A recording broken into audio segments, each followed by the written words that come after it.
transitioning the scene. I got Tim, Stoney, and Shifty in the game, so Paul, waiting for you to log in. You'll notice the new login screen. Yeah, it's minimalist. I like it.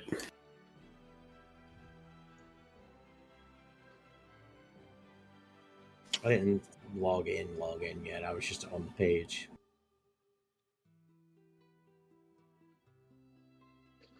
Alrighty. So, last week, Brothers Grimm and company went and led you all through the lightning rail into Easternay, where you got to meet good old Mom and Pop.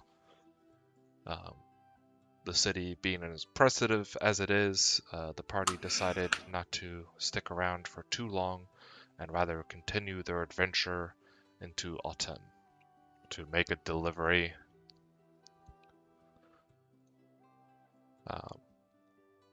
Making your way to Autun, you guys didn't really encounter much trouble on the road. The city is quite magnificent with all of its industrial production capability. You learned that your quarry is hiding amongst a recreational facility of some sort. They fancy themselves as an entertainer. The wagon that they used in the city was destroyed by the guards after causing too many disturbances. And you all begun investigating these various entertainment facilities to locate somebody.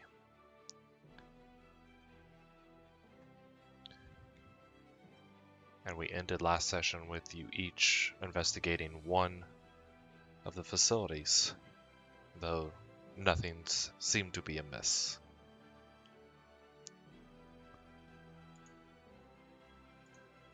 Where would you like to begin? Sir Ash, I have on here that the gentleman's name is Gurney, and he is a gnome, correct? I don't remember the gnome piece, but you could be right. Let me look. That is that's the one detail that I seem to have forgotten.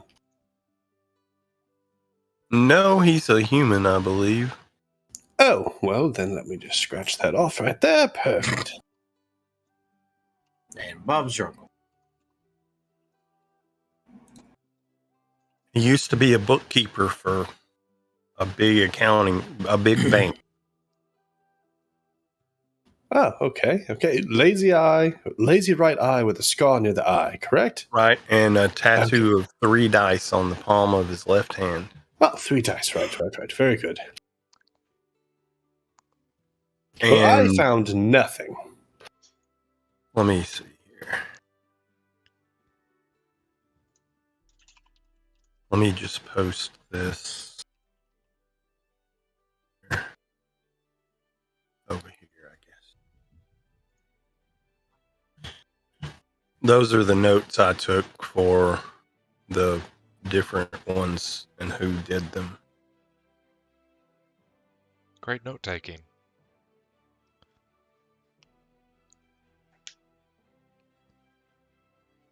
I did write down in my notes that must revisit Autun this month, next year, find Appalachian Man that starred in The Ugly Duckling to see if he liked chicken nuggets. That was the extent of my notes.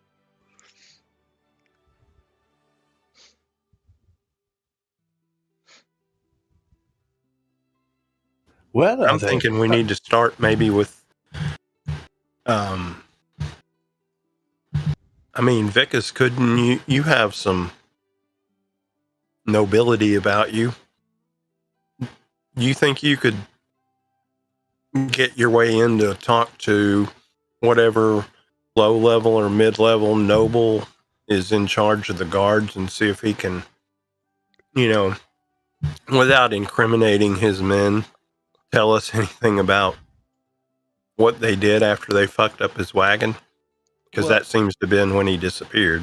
Well, I would, but I think what I ate has upset my stomach, and I think I'm just going to stay and rest for the morning. Oh, he's not here.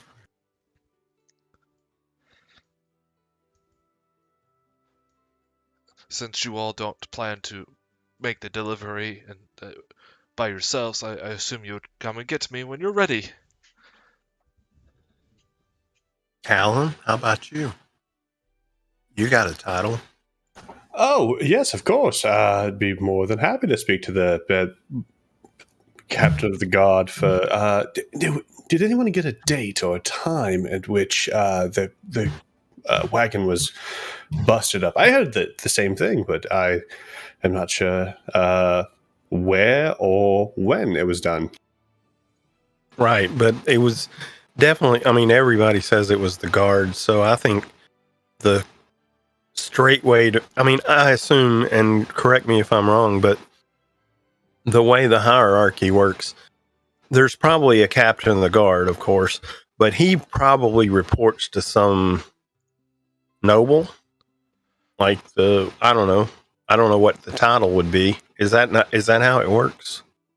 It's probably a baron, I would assume, our regional governor of that part of the town, which is why I was inquiring about the location, just so we'd ask the right regional governor. But they did seem to know. Everyone seemed to know who Gurney was. So right, I feel and everybody like, seems to know that they destroyed the wagon, or most people.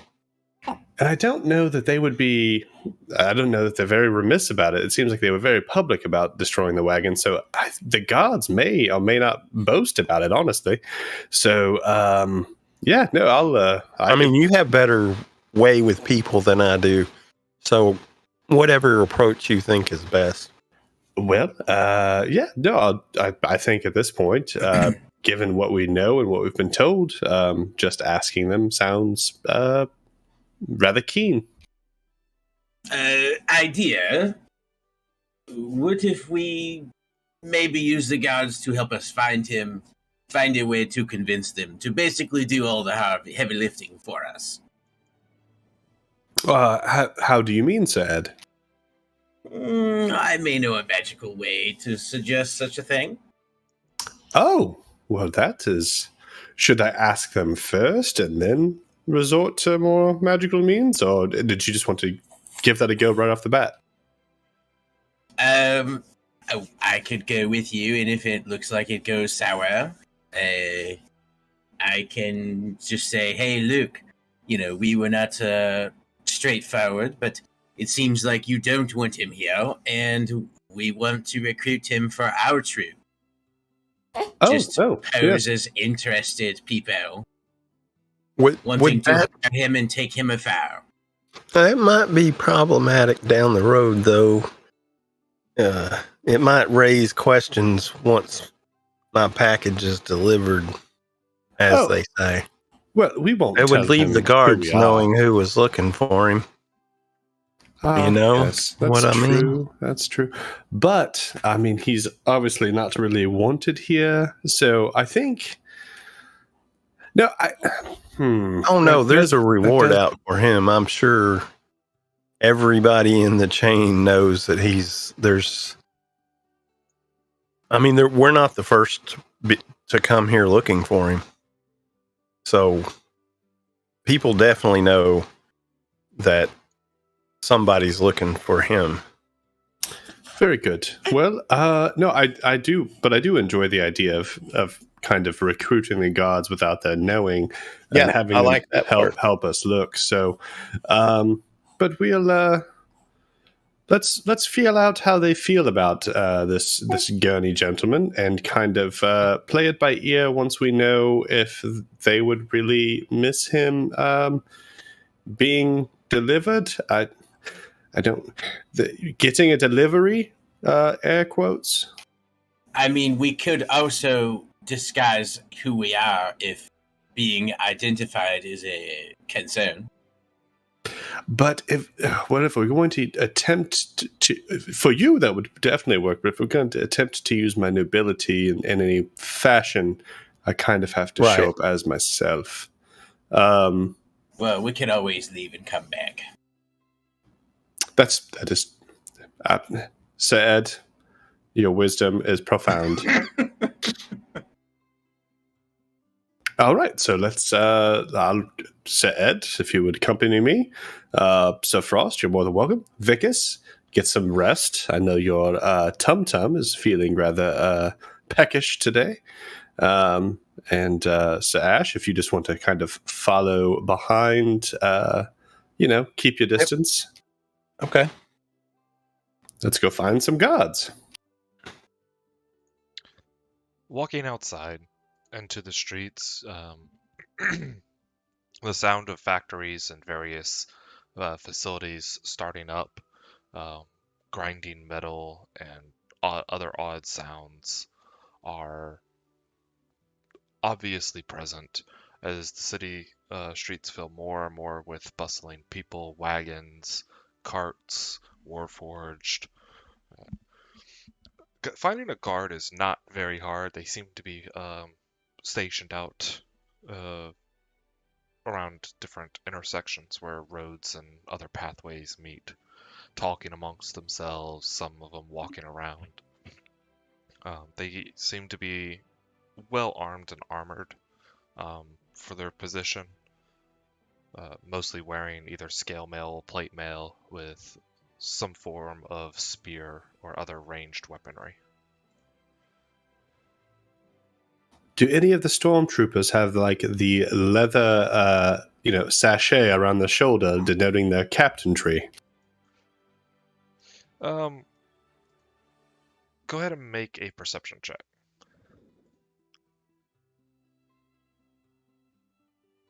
I'm so very good at these. While Eastern 8 governs these, I mean, you're familiar with how guards should be dressed, but they're wearing the local lord's colors and stuff. I mean, you recognize the symbol of the count who governs Autun, but some of them have some additional ones which you think are the minor lords. Very good. Well, I will walk up to the nearest guard and hello there, sir or ma'am, whatever is before me. Yes, citizen, how can I help you? Oh, hello. My name is Callum Grimm from Eastern A. And this is my son Orion, who is being rather fussy. And I am looking for a gentleman. Perhaps you've heard of him. I heard that the guards destroyed his cart not too long ago. His name was Gurney. Why are you looking for Gurney? Well, Gurney here is a person of interest for us, and we are actually hoping to take him out of Autun. I heard he's been a rather rakish individual for you all, so I was just seeing if we could help with that at all. Didn't he? I thought he left after we busted his cart. Oh, that's what. Okay, I had heard that, I believe. You don't have any idea which way he headed out of town by chance, do you? Went up the East Road, I believe, but I mean, it's not like we followed him out of the city. We busted his cart and ran off crying. Ah, very good. Do you know of anyone else in the city that he was close with?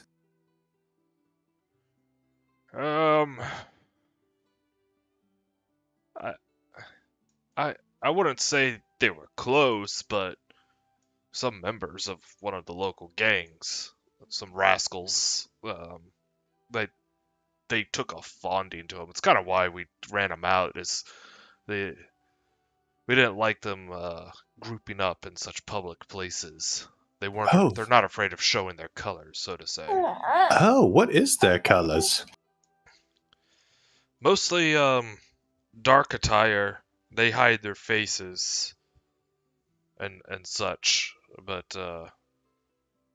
they have white marks on their forehead, or with the cloth over their forehead, that look like eyes of some sort. Serpent Is Ash eyes. with us? Yes. Ed is just kind of giving him like a, does this sound like something you recognize look? Any chance I know anything about a group like that? Maybe another group of assassins? Make a history check. A history check. Whoa. Nice. Fairly good. They're a localized gang. Thieves Guild, maybe? Kind of like a Or thieves. worse? Yeah, they're more out for themselves. They don't like structure, or a global presence. You know that they were invited. They're nihilists. They were Oh, invited no. to join the Yeah. larger guild, but they don't. They're more out for themselves. Do they use the word like a lot? Yes. Perfect. Sorry, it's been a long week. My brain is a little fried. No, you're totally cool, dude. Are they So you called the have some Flag goth Smashers? punks. So, what was the question, Ash? Where do these little goth punks hang out when they're not hanging out with Gurney? We find them at the local bars and theaters, and they just camp around. Sometimes they're camping up in abandoned buildings before we rush them out. Until they act on something, we can't really persecute them for just what they wear. So we Oh yeah, well, you know. just kind of encourage them to not conglomerate in the public. Have they been spotted anywhere in the last few days in numbers? They haven't acted out or anything, but I mean, they're Well, yeah, but I mean, Do they have the equivalent of the parking lot full of kids with sporty cars? Where is your Hangout local spot? 7-Eleven? like I said, they hang out at bars and taverns, normally in the private areas, so they close the curtain and stuff. They don't really care for the shows. They're just there to talk and drink, which, as long as they don't cause trouble, we don't bother them. Well, I think, Sir Ash, this would be your area of expertise, as well as you, Sir Ed, being as you are a frequent patron of fine establishments that serve spirits. I think this might be a job for you two. I agree. So, being that this is an industrial area, do the bars have a distributor? Yeah. Yes. I mean, are you asking in character or out? I guess in character, would Ed know that? Ed would know that. Most of the incoming alcohol would be shipped from Easternay, down the river from Cedello, not likely from disease. But due to the lightning rail being able to produce large amounts of good, you could also get wines and goods from Acernia and all the other towns and cities that are connected to the rail. And then they're shipped by cart or river from Easternay, most likely. So, we should probably walk away from the guard before Ed makes the suggestion, if everybody's done with the guard for the time being. Very good. So I see two ways to continue. We could go to a distributor and see if they may know who to go to next, or beat feet and look. A Or distributor of what? alcohol and spirits. Oh, a bar. Well, they don't make it on site, no. So this is Oh. who gives it to them. They may be able to help us, especially if we can see if maybe they're into particular things, like maybe they like IPAs. Fucking gross. I mean, we are talking about the nihilist, so I'm just saying, this is a way. So they- or They might like Schlitz as well. Yeah. I only take 2 Schlitz a day. Or we could get the guards to do our work. I could just try to be very persuasive. I will presto like a sparkle in my eye when I say that, or a minor illusion of sparkle in my eye when I say that, a very blatant one.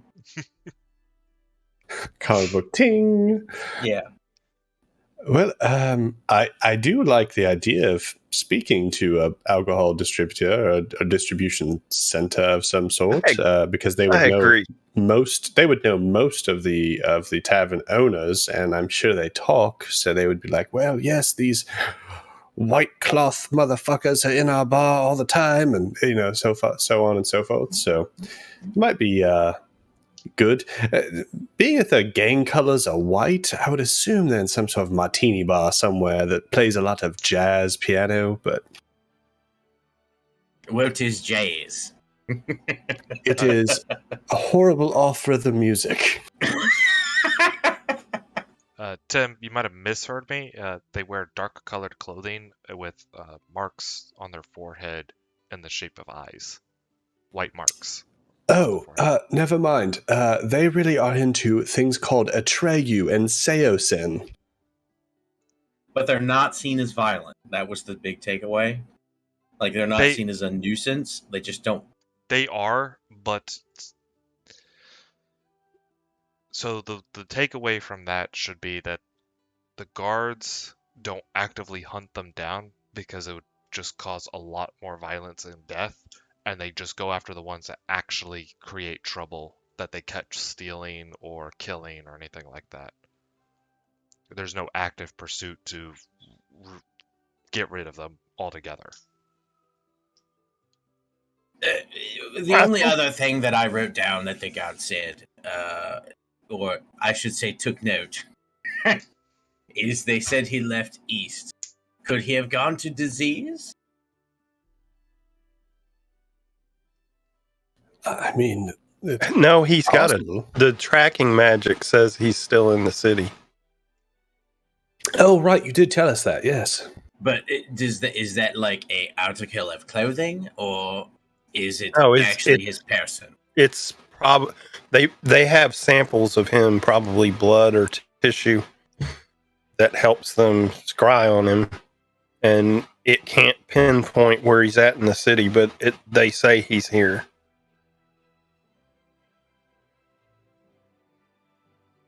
Well, I say we go off to find this distributor and see if they have anything to say. And if they don't, we will then see if we can't glamour a guard or two to tell us where they're going to be. Let's be real careful about any further guard involvement, please. No, sure. Not a problem on my end. Might be later if we're not careful, though. Walking around the town is well organized as you would expect, or I should say the city. It's a sizable city. The city is quite organized in its layout and districting, where they have storage in various districts spread between manufacturing that is related to the industry, and then they have like an other section for more like imports before it gets spread out further. Talking to random strangers and workers and other things, you make your way to that import area where there's wagons, docks, because it's near the river. So there's ships and all sorts of other stuff going around. There's loads of wagons and carts. A higher presence of guards, it seems to be, as well. There are men and women who seem to be inventorying items, guards that are checking manifests, and such. Throughout all of this, Ed is looking for those symbols. Specifically, if they have the combination of the shit on their forehead and dark clothes. You actually passed a couple on the road. They're walking around, um, mostly head to toe, covered in black cloth, wearing boots. I mean, does it look like fighting cloth or just like black clothes? It is fighting cloth. It's tightly wrapped around their body. Uh, Daggers are visible, and only their eyes. Hmm. I don't think following one of these people is a good idea. Are they like, is it like super obvious to where like, I don't know, a passive perception of 10 would have seen them? Oh yes. Oh, People kind of make way for them, and like there's a carriage that is carrying a load gets onto the other side of the road just to not interrupt their walking path. gotcha. So as we pass them very loudly, I do so hope we can find this gurney, gentlemen. We can't just sit on this inheritance forever. We need to unload it, and he's the only next of kin we found. Oh, do not fret. We will find him, hopefully. Make an insight check. Which one of them? Any?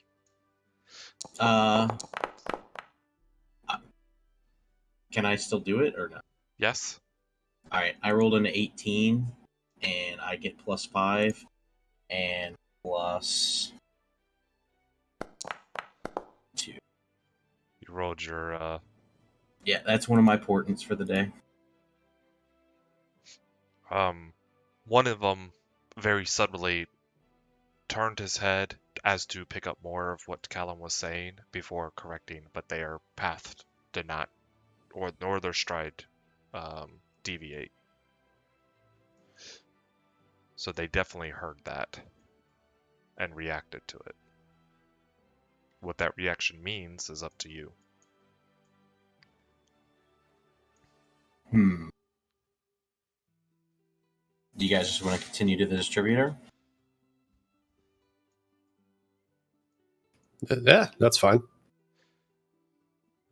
I did not see a thread me- worth pulling there, but I didn't know if anyone else had any idea. I'm thinking I'm going to drop and follow them, Okay.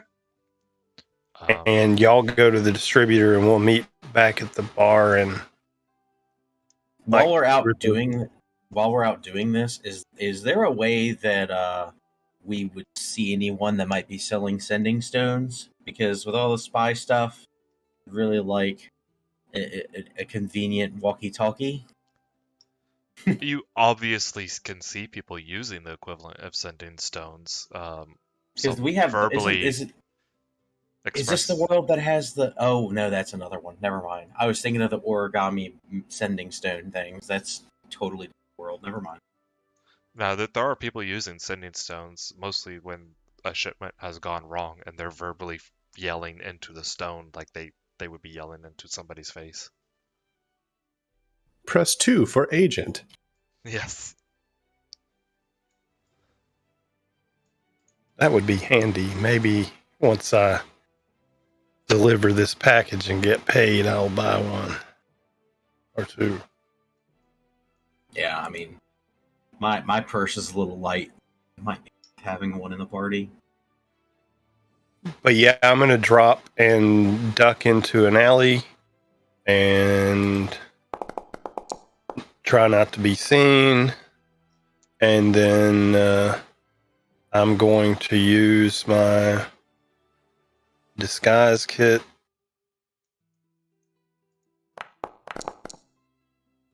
to disguise myself as a young human male. Not richly dressed. That's very easy to put on some Yep. random factory clothes or some rags. And I want to purposely wear as dark a clothes as I can, but not trying to look like what those guys wear, just dark colored clothing. Something to blend in with the shadows. Yeah, and if I'm seen, something to show that I wear, at least I'm wearing the close to the right colors. Maybe I'm a recruit or something Okay. for them. Like they might be interested in seeing what I'm doing, but I'm going to try to stay out of sight and not let that happen. All right. While you quickly change your outfit and then begin pursuit,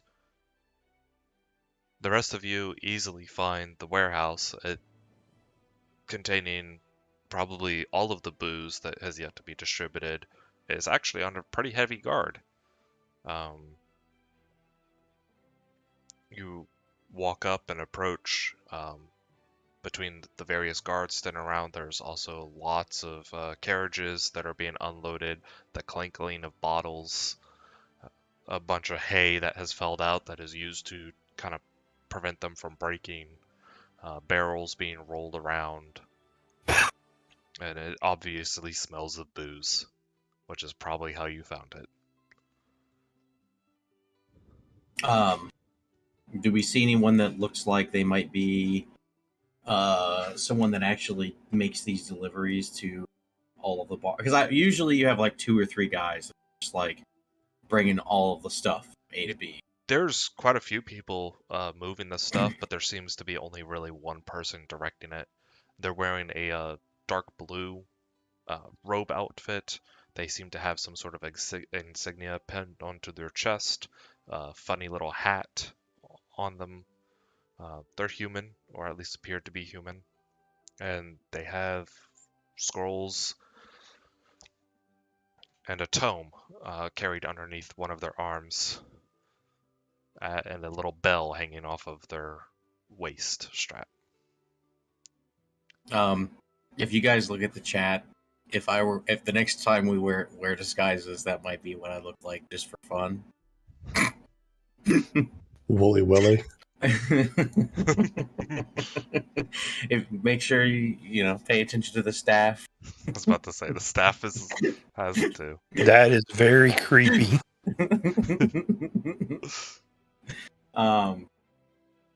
Does anyone want to take the lead on this one?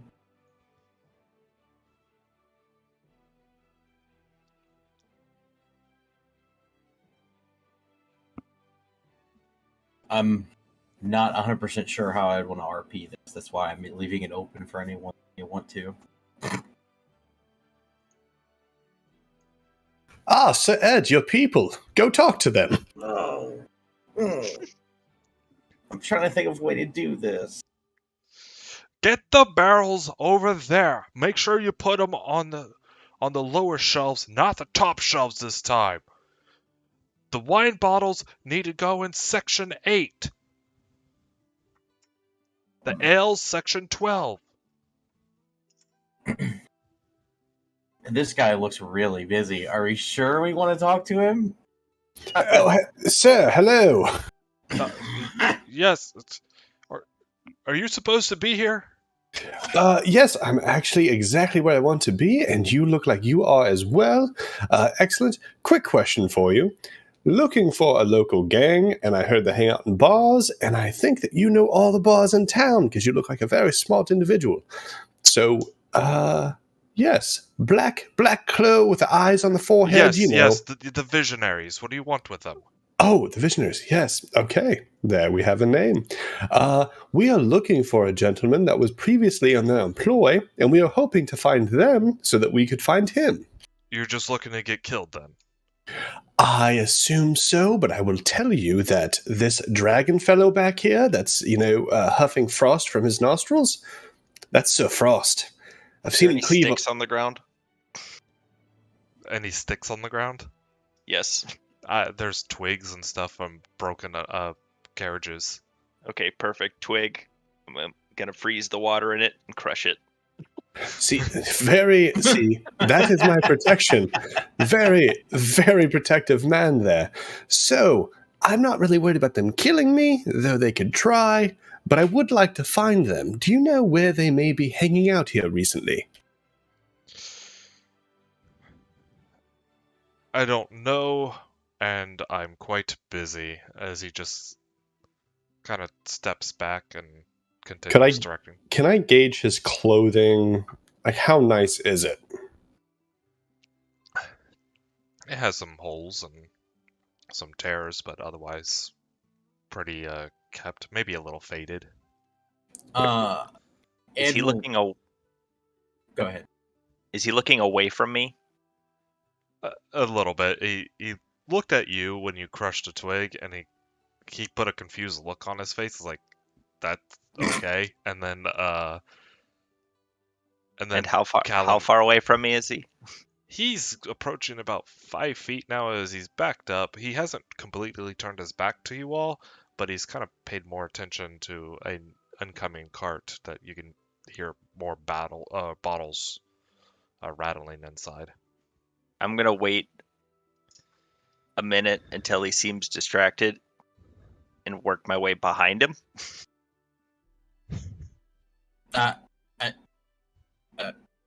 I'll do the sparkle thing. Like, do you want me to do the sparkle thing?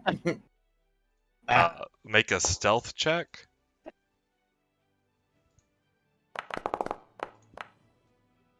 He notices you, and he kind of turns and is like, "What are you doing? You're not cleared to be here. You probably." And I'm within should 5 feet of him. Yes. In front of him. Yes.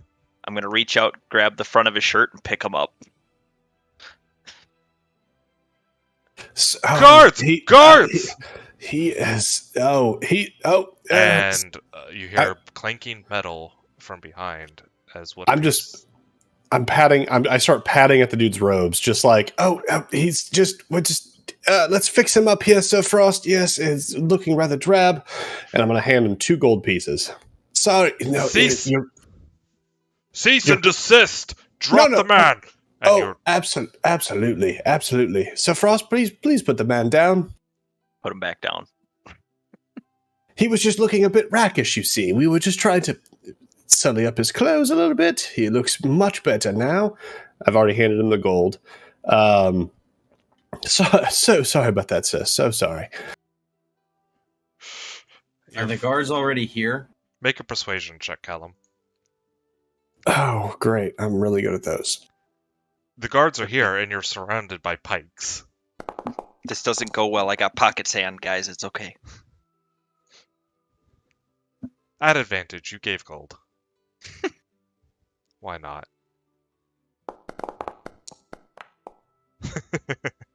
Slightly better. Slightly better. So if I were to use something with a verbal and focus, they would probably notice at this point. Yes. Your friend's a little too handsy. He needs to just be escorted off, and then we can continue our conversation. Okay. Sir Ed here. I will go with Sir Frost. He is, after all, new to the city. Sir Ed, if you could finish this conversation, that'd be absolutely splendid. Can you do that? No problem. You are a scholar and a gentleman, sir. Sir Frost, let's go. And I'll walk off with Frost. If Frost leaves. My bad. Following him. As 10 of the 12 guards kind of also escort you far away from the warehouse. That armor is absolutely fantastic. Oh, and look at that spear over there. You gentlemen are so well equipped. I'm just talking them up the whole time. So right now you've got me, dude that has now been pissed off, and 2 guards. Is that correct? Yeah, but the 2 guards have they ask the person if they're okay. They refer to him as a commissioner. Commissioner, are you okay? I'm fine. Just stand over there. Business discussion. As he looks to you, Ed. All right, and before everyone turns around, I'll see if you're okay with that. I'm gonna try to cast suggestion before I talk. Okay. So I'll throw that up so everyone has that. And I will be using my portent roll of 8 for his save. And I'm just gonna say, I'm really sorry, but and then this part being the suggestion, we are just trying to make it a little safer for everyone. Maybe if you help us take care of this, you'll be able to sell more booze because people won't be killing each other. What is it that you want me to take care of? As his eyes seem to be a little glazed over. We just want to know where these ruffians are based, if you know. And if not, maybe you can help us. They own many of the businesses here.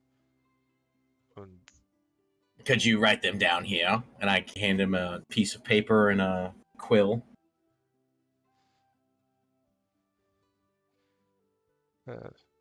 Yes.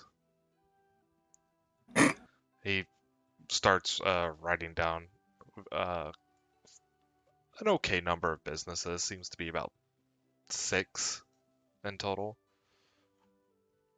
You have been very helpful, thank you. And I'll also my little bag here and give him 10 gold pieces. Thank you. Have a beautiful day. You do as well. And then I just He puts a smile on his face as he kind of has a jolly step as he walks away.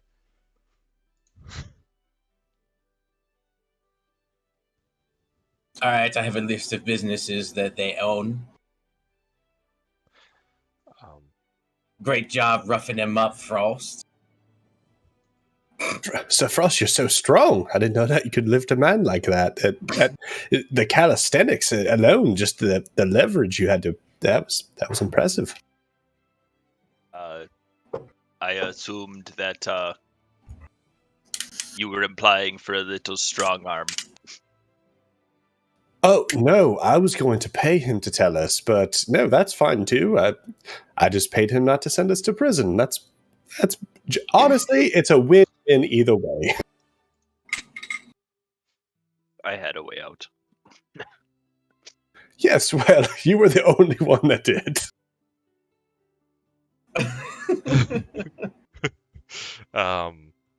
Reading through the list of businesses, they're written in common.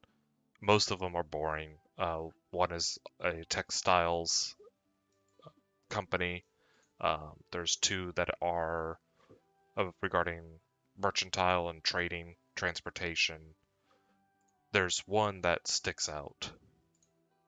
The Loki Concert Hall.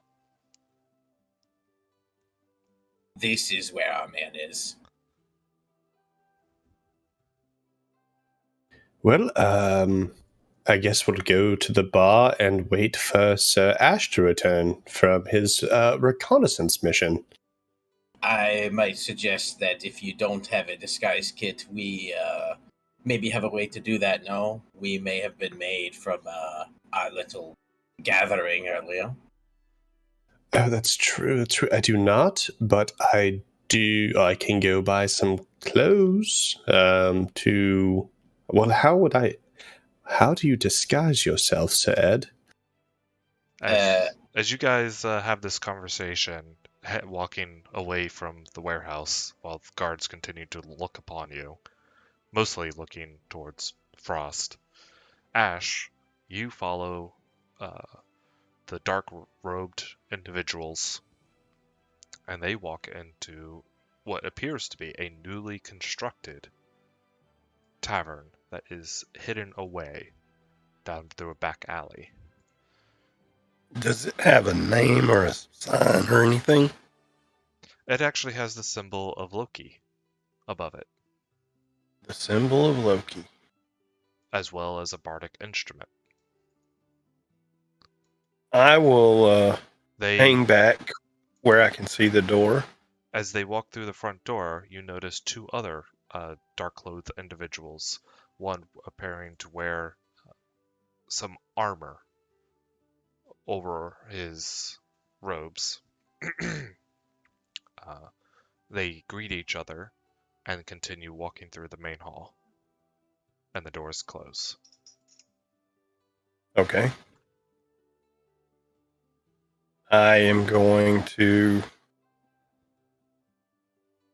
hang back around the corner and see how much traffic I see go out in, say 20 minutes, if any. It's about mid-morning at this point. There's light traffic. Maybe 4 or 5 people have walked in or out. Okay. I'm going to mark my position in my head really well as I make my way back to the bar. All right. You make it back in time, back to the tavern and bar in time for lunch to be served. Ash, you get there first, but 5 minutes later, the rest of the party walks in. So on the way there, everyone that does not have a way to disguise themselves now does, right? That depends. Are you buying clothes or... I mean, so with a disguise kit, can you disguise others? Like, can Ash disguise other people in the party that can do that themselves? That's a mechanic I'm not 100% on. If they have enough material to do so. Disguise kits are for... There are a limited amount of supplies, normally to create multiple disguises for a single person, with pieces of it being reused, such as the fake mustache. You might have to take 2 or 3 different types, fake beards, eyewear, maybe 2 or 3, maybe 4 sets of clothing that can be either turned inside out for different patterns and such. But it would be sufficient that, like, if I already can disguise self, that Ash could disguise the other 2 people that are coming with us tonight? It's going to be very difficult to disguise Frost, just because Dragonborns themselves are fairly rare. And they're fairly tall. I will buy on the way back, I will buy a bolt of black cloth, depending on how much it costs. Could we color Frost a different color? Oh, I'm not there. Never mind. No, you wouldn't be. 2 silver for the bolt of black cloth. Gotcha. I think we could probably fashion some masks or something out of this, at least to just cover our faces. I mean, we don't really need to disguise. I would assume that like a masquerade mask is pretty common in that area of town anyway, right? Oh, now you're speaking my language. Peacocking all over the place. Yeah. Are there any masquerade masks? Do people peacock up for their going to their shows, especially the one that we're going to? You haven't seen the common folk do it. You saw one person do it. They seem to be a lower level lord. Well, there you go. Disguise yourselves as lower level lords and put a peacock mask on.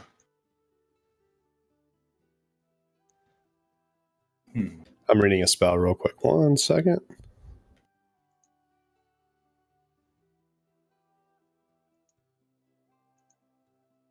So it says 1 piece of adventuring gear. Lasts for an hour. Oh, it does require concentration though, so it just disappear. Never mind. I would say, would a mask be adventuring gear? But no, I'll buy the bolt of cloth for 2 silver. And yeah, I'll just say we can fashion masks because we don't really need to look like someone else. We just need to hide what we look like.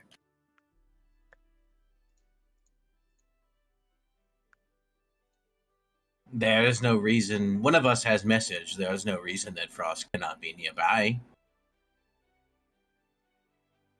I just think we have been made, and if we all show up, that it won't be good. Yeah, I think once I get back, let's get back to the bar. Well, I'll let y'all finish shopping, and when we get back to the bar and meet up, I'd like to get us out of the bar area and into somebody's room and have a conversation. I just assumed we already were. Oh, hello, Sir Ash. How did your investigation go? Sir Ed was masterful. He found out some very good information. I hand him the list with and I'll go ahead and presto with a red circle around where we think we should go. I just came from there, or I didn't go in, but that's where those fellows you taunted or teased information to were headed. So yeah. So I see We two found the same ways to. place. Yeah, is it the same place, Tercept? I thought it was two different places. Okay. I see two avenues. The direct route where we kind of go see if we see him at this hall, or we could pull on the thread where we say that we are trying to give him an inheritance. I think either path may show us the way. They definitely were interested in our conversation earlier. I don't think, given his circumstance, that anyone would buy the inheritance thing. Oh, sorry about that then, Sir Ash. No, I may not have given you enough information. He embezzled a gigantic sum of money from his bank, the bank he worked for, and he's on the run with the money. So he's probably, anybody that knows him well enough to know where he's at while he's in hiding probably know better than to think that, you know, the government would let an inheritance go to him from someone they know is a relative. So have you shared the Loki information to us yet? Yeah, I when I looked at the list, I said, "Yep, we found the same place. I just came from there." So likely he's paying a group of thieves and assassins to keep him alive. Could be. That's the best guess I have as well. But I'm not certain that my delivery would, the rules of delivery would allow me to attack a bar full of people, even if I know they're bad guys. I don't have, that's not what I'm here for. I'm hoping we can keep digging and maybe find a way to know where he's hiding without tipping our hand. And somebody keeps saying that we were probably clocked by them, so discretion is probably warranted. Well, quick question, Sir Ash. So you're not hired to obviously take out this other group, as it were, and that is fine. But if they attack you, you do have the right and I would say obligation to defend yourself, correct? Nobody attacks me without paying for it. Oh, well, very good. Good to know. I do love a self-assured man. All right. So, if honestly, just thinking about it, if we have been made, if we try to sneak in with disguises, it's probably not going to go our way. I would say we should honestly, just thinking about it, walk in. They've already seen us. They've already made us. They think with the in passing that we're trying to find him to give him an inheritance. They have no way of knowing that we are actually looking to deliver a package. So it, I think it would behoove us to be mostly straightforward with this. Can I talk to you over here in the corner real quick before you finish that sentence? Walking into the corner with Sir Ash. I just want to make sure that you're clear that delivering a package Oh, you're going is to murder him? Yes. No, I'm okay. Okay, you fully had me aware. worried there. I thought maybe you thought I actually had a letter for this gentleman. No. You've been pretty upfront about what the deliveries mean. And I don't want a bunch of witnesses. I don't need. Hopefully, we can track him down, and I can just go do this myself. That's best case scenario. If y'all have to get involved, I mean that's you're going to be in some circles. You're going to become associated with me as an assassin because there were people there's people paying me, so they know. And if we're seen and identified, even if we walk away with the blessing of the guards, you're still gonna. I'm just saying there may be consequences if this gets public and you're seen and you're a lord of some sort. Oh, no. But, I mean, Sir Ash, we've killed a dragon together. Info penny, info pound, as I say. So, but... Your call. I'm just giving you the facts. In political circles, deliveries, also known as assassinations, are not unheard of in political circles.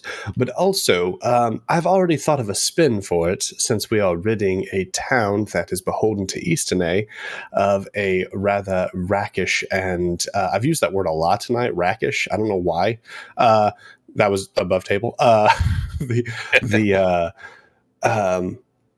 Kind of rabble rousers from a area beholden to Easternay.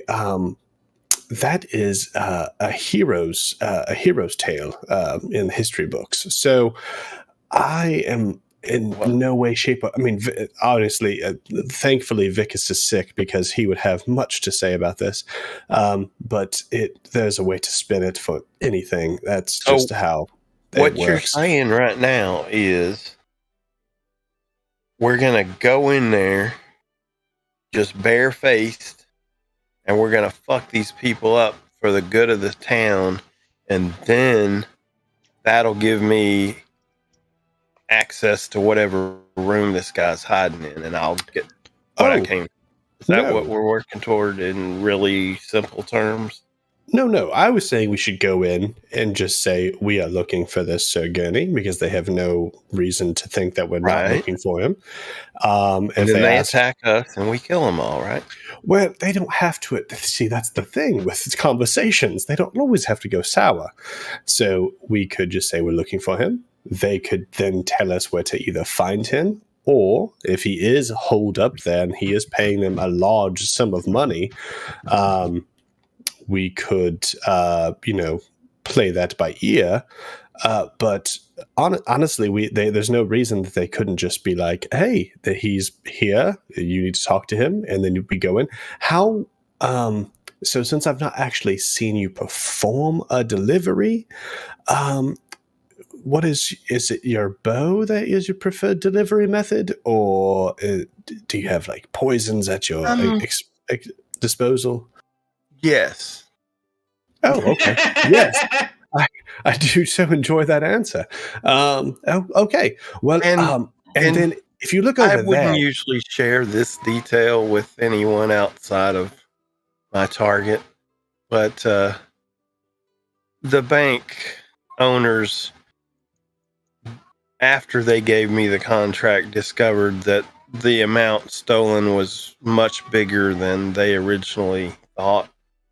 And they've asked me to put a little pepper on this one, which means he's not going to go easy. Oh, well, I don't need witnesses for that, even if they're helping me, if possible. No, I would not honestly want to be exposed to that if it's that's just not something that I would be wanting to see or watch. That's a really good answer, sir. Oh, no problem. I just I like that in a lord. That is not my kind of fight. But I understand that it is yours, and I appreciate that. So, but another thing, if you're worried about going toe to toe with these black clothed individuals, you see that gentleman over there, the tall, scaly one with all the white. Yeah. You see him? Yeah, he's kind of cold and very strong, though. abrasive, but he's very, very good at his craft. Very good. So I honestly, and then you have Vicus that'll keep us all alive, and you have Ed over there who can just literally blow people away. I'm down. So my only question that remains is, because you're the master of conversation, so are you going to talk them into attacking us, or do you actually think there's a chance they're not going to attack us? Oh, there's always a chance they won't attack us. That is the beauty of conversation. There's so many avenues and threads to pull at. I'm just wanting to watch and see how good you are at your goal in this conversation. You know from dealing with Callum that he lays it on thick, but he's not really that charismatic. Like a 12 charisma and no proficiency in anything. So he just lays it on thick. Yes, of course.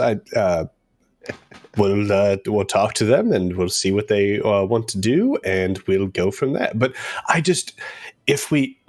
if your main goal is not to have to kill all of them, I think if we try to sneak in with disguises and we're trying to be sneaky beaky about it, we're going to get found. Yeah, so we're on the right path. I am solely questioning your point of view, because I'm getting to know you. So absolutely. I wanted to know what your actual intent was with your upcoming conversation. Yeah, no, it's to whether you were going to bait them so that we would have a reason, or whether you were actually going to try to talk our way into me knowing where this guy is. I just want to be in on the plan. So, right. So, have you guys walked back over at this point? Sure. Oh yeah, we've been up back for a bit. Okay. I only meant that one couple of sentences to be in the corner. That's what I assumed, but I just wanted to make sure. Is there any reason why? Go ahead. I was going to say, when they walked back, we were just awkwardly staring at each other. Yeah. Not saying a word. We're just sitting there. Oh, yeah. Sir Ed and Sir Frost have never talked before. I'm still waiting to challenge you to a drinking contest, Sir Frost. I think I may be able to best you. Oh, I drink for the buzz. I don't drink for the challenge. We could try it, but that's not my thing. But maybe you'll beat me. I was saying Sir Frost. At least I'll get my goal out of the way, whether I win or lose. Sir Ash, I think he was talking to the large dragonborn fellow. I'll drink it. Yeah. I'm sorry. You're so lithe and fit. I don't think alcohol would suit your constitution.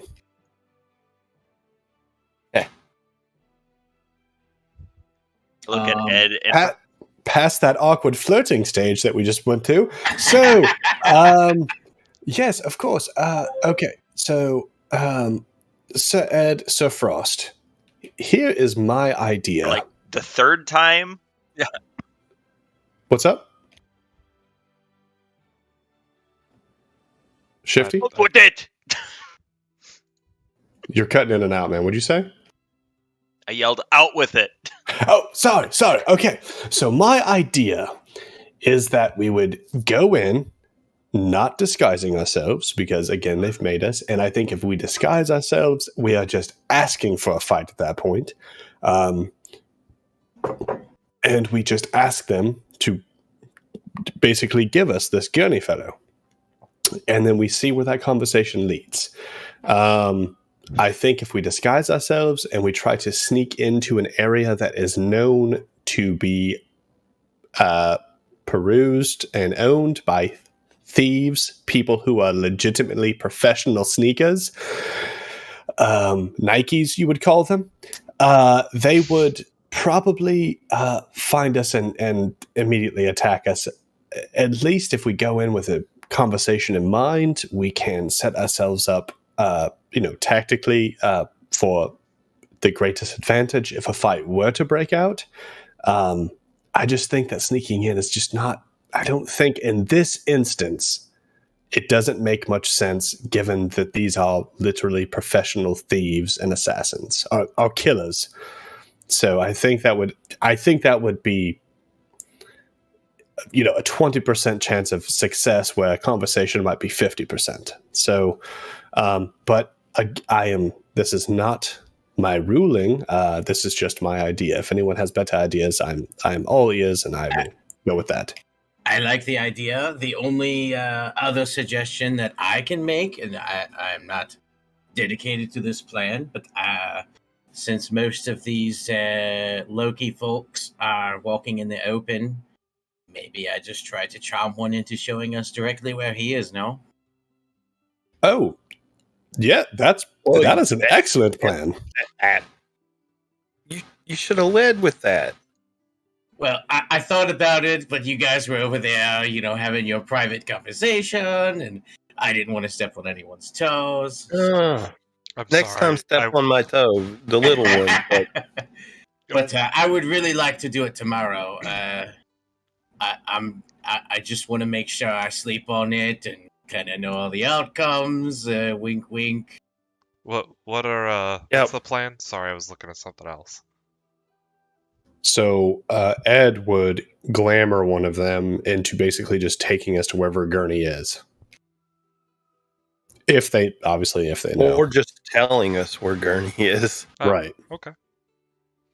But Ed really wants to do it tomorrow morning. It's so simple that it just might fucking work. Yeah, and I'm all about simple. So, yeah. So I do the same thing at work every day. When I start hearing things get really complicated, I'm like, what do I want, and what's the shortest step to get there? And that's all I did. So tomorrow, I would think then that Sir Frost, a drinking competition, and I would actually prefer if we went in closer to evening instead of in the morning, if that would be okay. I work best in the dim light of day, so that would be advantageous to me personally. I mean, I assume right now it's pretty late today at this point. I like the shadows as well. Let's definitely do that. So tonight, then, since you'll be able to sleep in tomorrow morning and get your hangover over, I do so want to see 2 glasses of wine, please. I do, one for me and one for Sir Ash, want to see a drinking game in between Sir Frost and Sir Ed here. I'm going to pass on the wine. I haven't drank since we left the manor, and I won't until I'm done with this mission. Oh, well, 2 glasses of wine still. They're both for me this time. All right, 3 copper per glass. Perfect. So, Sir Frost, shall we? You have a problem. I'm not even asking to wager or anything. I just want to know which one of us is more constitutional. I'm going to lean over to Callum. You should pay somebody to make them have a milk drinking contest. I mean, can you arrange that as a noble? I don't know that nobility and milk go hand in hand. But maybe if we make it back to Easternay and we're at my home, I could definitely arrange that. But who do you want to bet on? I'll put a gold on it. Do you want Sir Frost or Sir Ed there? I want Sir Frost. All right, then I've got Sir Ed. 1 gold on the table. Very good. I put a gold on the table. Sir Frost. I'm waiting for Tercept. What do you need from me? I sent you a message. Oh, did you? Yes.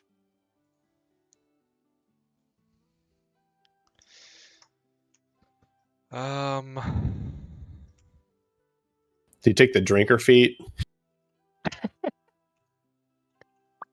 Or he has that mug that makes all alcohol non-alcoholic. Oh, that would be I got amazing. another thing to the answer. Hold on.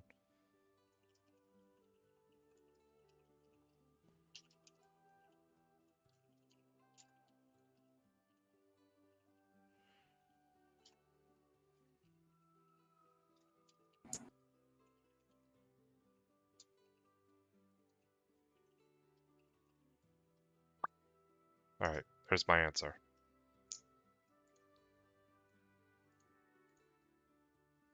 Okay.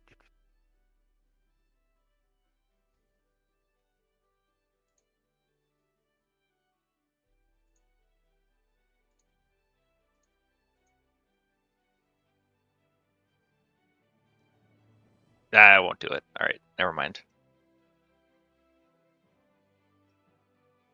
We could drink. All right. What are you drinking? You can pick the drink. I'll match you. Ale, please. All right. Ale for me too. Standard ale, 2 copper per. I'll just give him a gold and say keep him coming. I Very got well. you. I'll do the same. All right. They immediately bring out 3 large mugs of ale, along with a pitcher for you to refill your own glasses, or somebody to refill your glasses. And then they start rolling out a new small keg. You begin to tap that. All right. We start drinking. Every time he takes a sip, Ed's gonna take a sip and stare, like bulldog him the whole time. I don't take sips. I just house the glass.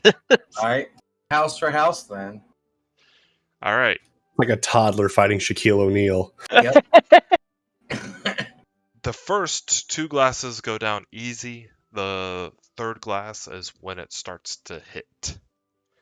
This is about midday, or a couple hours after midday, after your guys' discussion.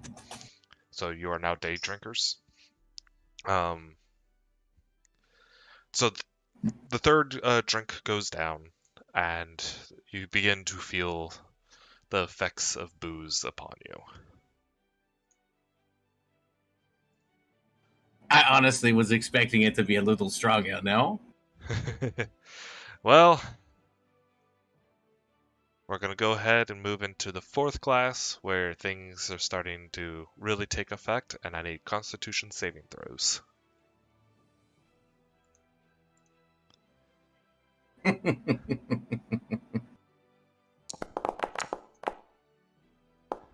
That's not good.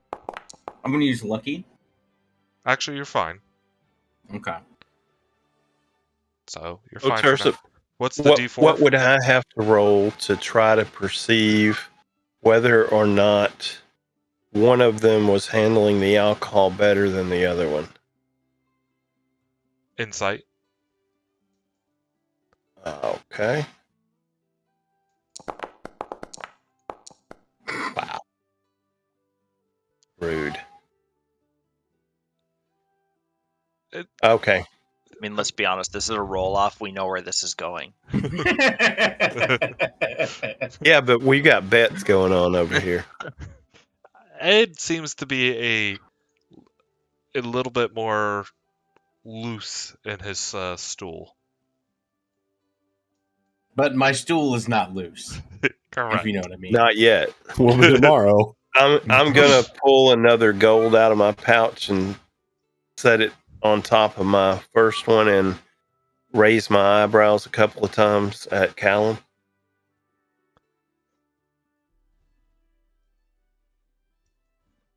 Double or nothing? Or double? Want to double the bet? Okay, I was going to roll an insight check. It's like, is he flirting with me? No, it's okay. Just to make that a little weirder, I'm going to go ahead and wink at the end. Okay, hold on. Got to roll an insight check then. I hope I roll a 1 because I have a oh fuck I have a plus. I literally have a +0. No, of course, yes, okay, yes, 2 gold. All right. 4th ale down, 5th ale coming down. As 3 more mugs are presented before you as you are chugging down the 5th ale. Go ahead and roll me another Constitution saving throw. And if that D4 is guidance, are you constantly casting it on yourself? I mean, that was my intent. That's what I do with the character. Frost, you know that is happening. It's a visible effect. All right, then I'm gonna do the other thing. Hold on. Oh, here we go. Here we go. All right.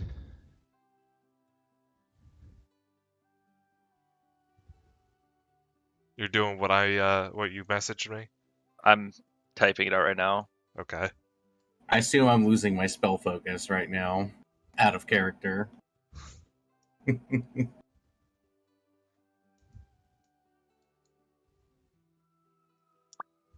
There, I sent you the message.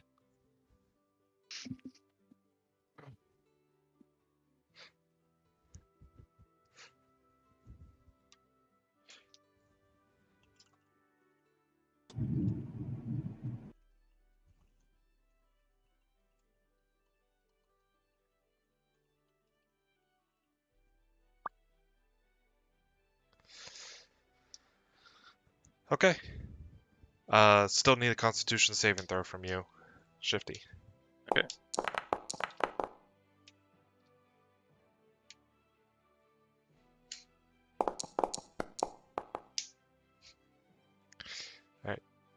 You're both fine, though Frost seems to be also loosened up. A little bit more relaxed. Look how much more relaxed you are, Sir Frost. This is a beautiful experience, no? All right. Just keep drinking. 5th beer down, 6th beer on its way. Both of you enchanting yourselves. Go ahead and roll another Constitution saving throw.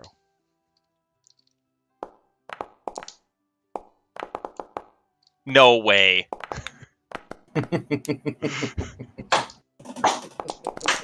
Wolf. All right. Oh my god. Don't have lucky? I should just always fucking play a halfling. a little person. Did you guys hear that lightning? Yes. Yeah. Yeah. Dog, that was like right in front of my house. And you think Frost is going to drop back from his stool, but he's still up as he finishes the glass and challenges you to the 7th. Let's go. Both of you are now quite drunk regardless. It is now more of a battle of who's going to keep up and not fall off their stool.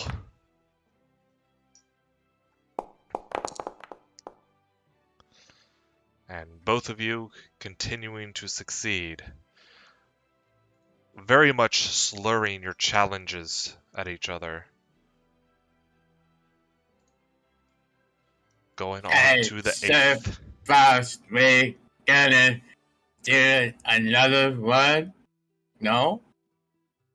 Keep drinking.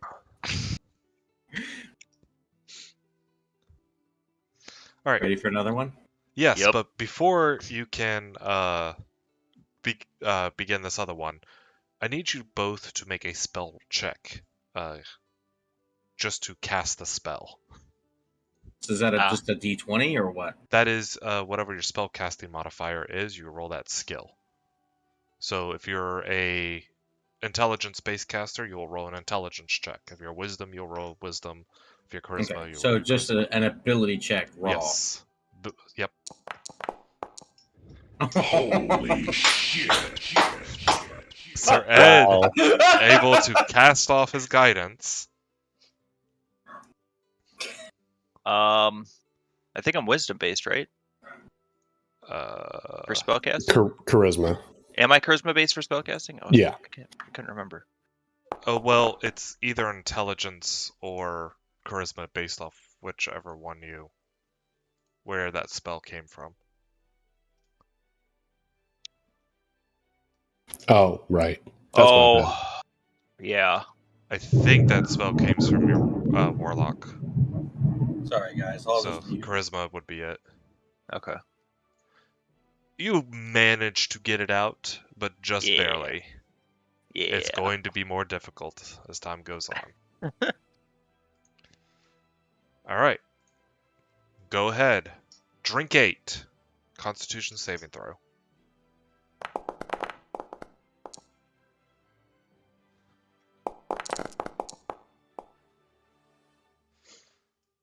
Where the fuck do you have the weighted dice, and how do I get it too? It's just the dice know that I'm playing a luck character. Dude, if you only fucking knew.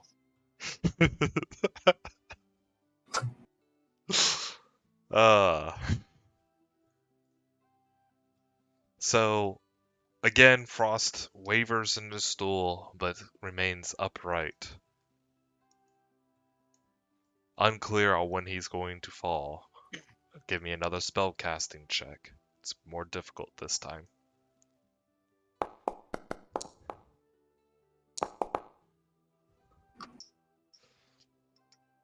You're both Is it able. though? Is it really? No. Why did I see only 18s and 20s on Ed's dice? No shit. Like every You're face had wasting an all 18, your a good 19, or rolls 20. now, and later, when we need them, you're gonna roll 2s and 3s, 1. That's the bonus of playing a wizard. When you want to, you just make other people roll. Yeah. Oh. You both get off your spells. Drink 9. Constitution saving throw. Did he do a charisma check? Yes. Okay. Constitution saving throw. I'll use lucky. Okay. The dreaded 2 for a halfling.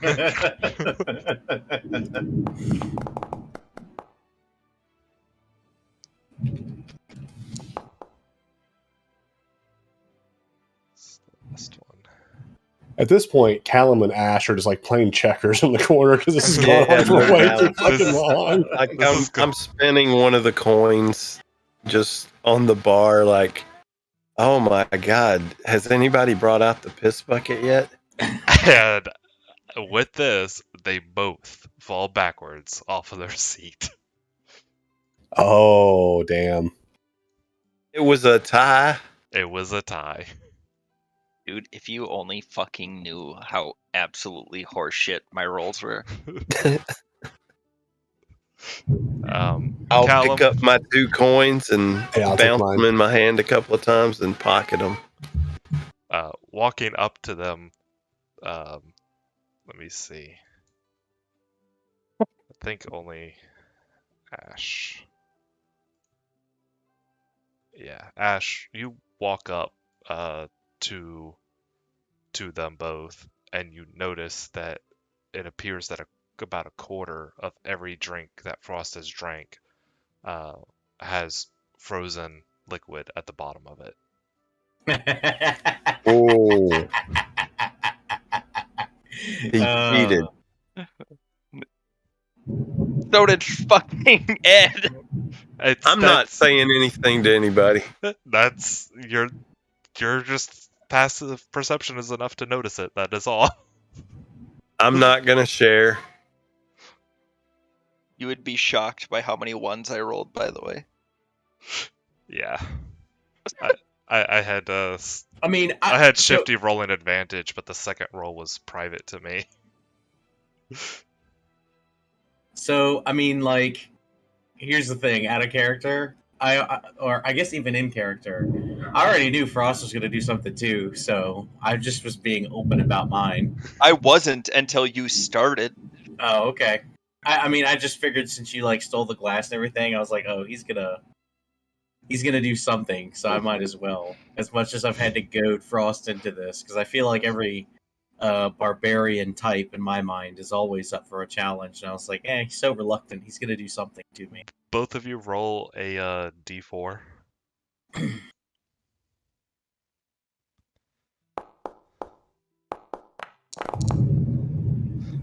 Frost, you're passed out for 2 hours. Ed, you're passed out for 1 hour. Anybody got any ink and a pen? Nah, so Ash, no. And I'm gonna ritually cast the disc like underneath Sir Frost and kind of lift him up off the ground and carry him up to his room. All right. So Ash, you get Sir Ed there, please. Let's let them sleep this off at 4 in the afternoon. Yeah, you know, when you Awkward. day drink to the point of passing out, you're legal game for markings. I mean, And I don't disagree. I mean, Sir Frost would not deal well with it. Sir Ed would be fine. So draw away on Sir no, Ed. it's not fair if you just do it to one. So I'm going to carry him up to his room and put him in his bed. You would know that Sir Ed is really good at not failing the insight against Frost. But he's like, why? He has dicks on his face. Why don't I have dicks on my face? I'm just gonna take the disc up and put him in his room and lay him on the floor because I can't really move the disc. And then I'll. So Ash, I think I'm going to check on Vicus and then head just to rest and peruse my my shard here. But we will. I think gather in the morning and go ahead and make plans for tomorrow afternoon. It's just early afternoon, isn't it? I mean, it is. Did you have something you wanted to do? Well, not really, but I wasn't thinking of going to bed this early. Well, I have some reading to do. I also have some letters to write. Ah, well. Oh. Enjoy. Okay, you do the same, Sash. And I head to my room. I do. I actually do want to write a letter. I'm going to write a letter to my mother, asking. And I am gonna check on Vicus, see if he's okay. We don't have to role play that. I do want to write a letter to my mother. I'm not going to tell Vicus about it. Asking how the conversation on taxation went the night prior. I'm going to date the letter. Obviously, it's not going to get there like tomorrow or anything, but date the letter for today, the 9th, I think it is. And I put in my notes that the taxation meeting was on the 8th. So I'm going to ask how the conversation went, what new taxes were levied and or reduced, and just kind of get a general update on like what our holdings are doing. Again, specifically not telling Vicus or sending the letter to my father because I don't want them to know that I'm in any way interested in this bullshit. And then I'm also going to write a letter to the gentleman Virus in that one town, Rapallo, brought a gentleman and let him know that I am working on getting an audience with a bronze dragon about his vocal cords. And I'm hoping that I would be able to write him again soon with better news, but just let him know that I am still working on it. And then I would also write a letter to my the head scholar at the at our estate on Easternay, and I'm basically going to be asking him if he knows if any published tomes or the like of major thieves and or assassination guilds just on the continent in general. If there is like basically like Encyclopedia Britannica on assassins guilds that have been known on the continent. And those are the 3 letters I'm going to write, and then I'll head out into the city or I head down to the tavern and kind of give them to the innkeep to have them sent off. I'm assuming you're putting the return address for this tavern. I would put, because we are going to head out of Autun to Cedello, I think is where we're heading next. So I'll put the return address as Cedello. And forgive me. So like if I just put the return address as a city, is there like a postmaster, like a post office in each city that you would go to get letters, or do they have to go to like specific inns? No, there's buildings that are designated as general package and mail, because people don't know what inn they could be potentially staying at until they get there.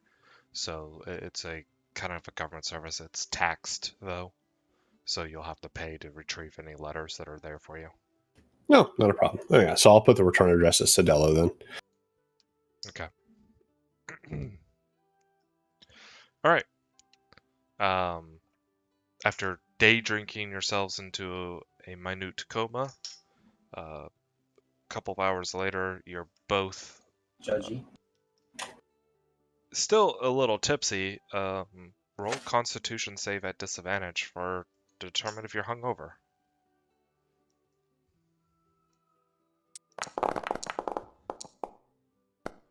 Okay. Holy shit.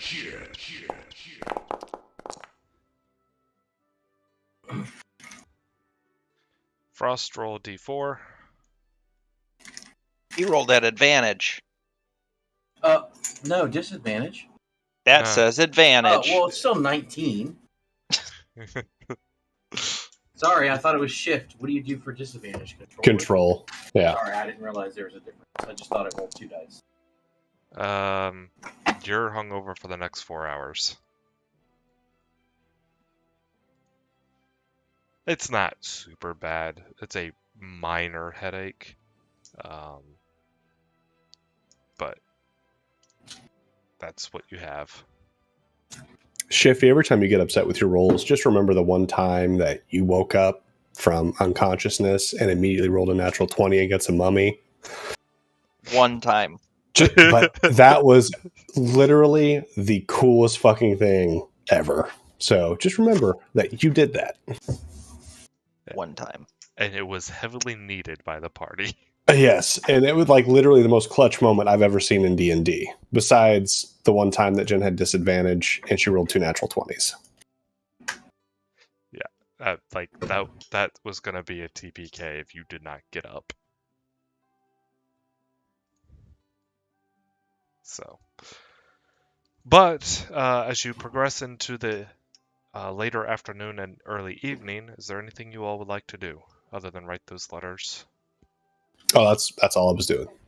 Are there any shops nearby that would be selling spell scrolls and such?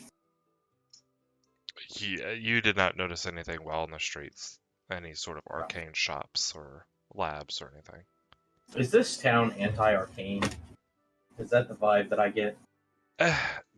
Most of the Empire is not anti-arcane, but lack of arcane. They seem to be more on the pious side regarding war and other of the domains. Based off the knowledge that you've gained, the only academy for wizards is Paola Tower,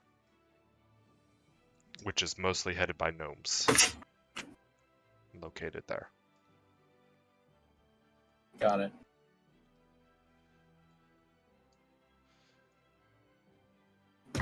Nope, that's all I need to do then. But on the lookout I would, if for some reason that would come up just passively, him trying to get a spell scroll Sure. to learn. Most of the other arcane are your bards and sorcerers that are Well, naturally I think born this here. is also a bard spell, so that I don't know if that's a thing, but It may be a thing, but it's very unlikely that bards will write scrolls. You can send me the name of the spell. sure, I'll kick it to you.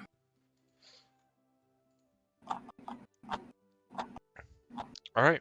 If there's nothing else that you all want to do this evening, we'll progress to the next day. Wait, I thought this evening we were going in, right? No, we're going to wait till the next evening so that Ed could get his port and rolls back.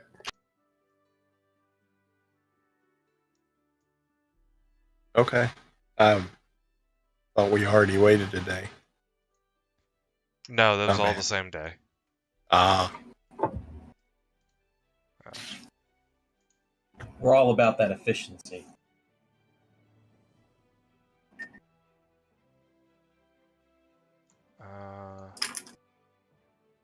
That's I'm not- going to meditate and try to hone my wits for what's coming. Okay. Oh, that's...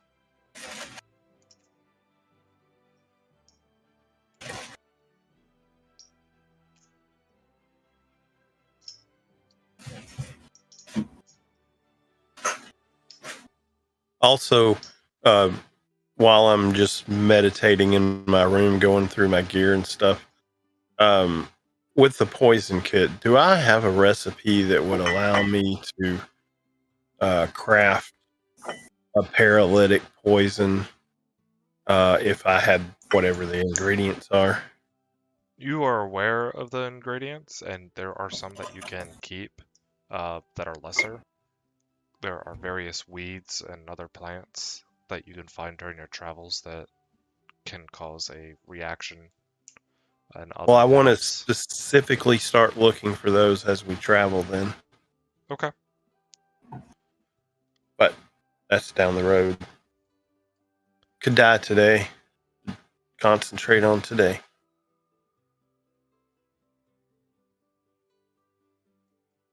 All right. Well, after eating dinner and waking up the next morning and meeting all for breakfast, Frost, you of course are cured of your hangover at this point.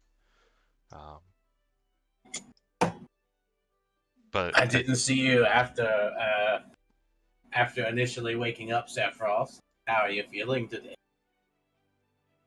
I am fine. both of you Thank you kind of for indulging me. both of you kind of think that you both lost, like that you lost to the other, not really knowing it was a tie, unless Ash or Callum would say otherwise.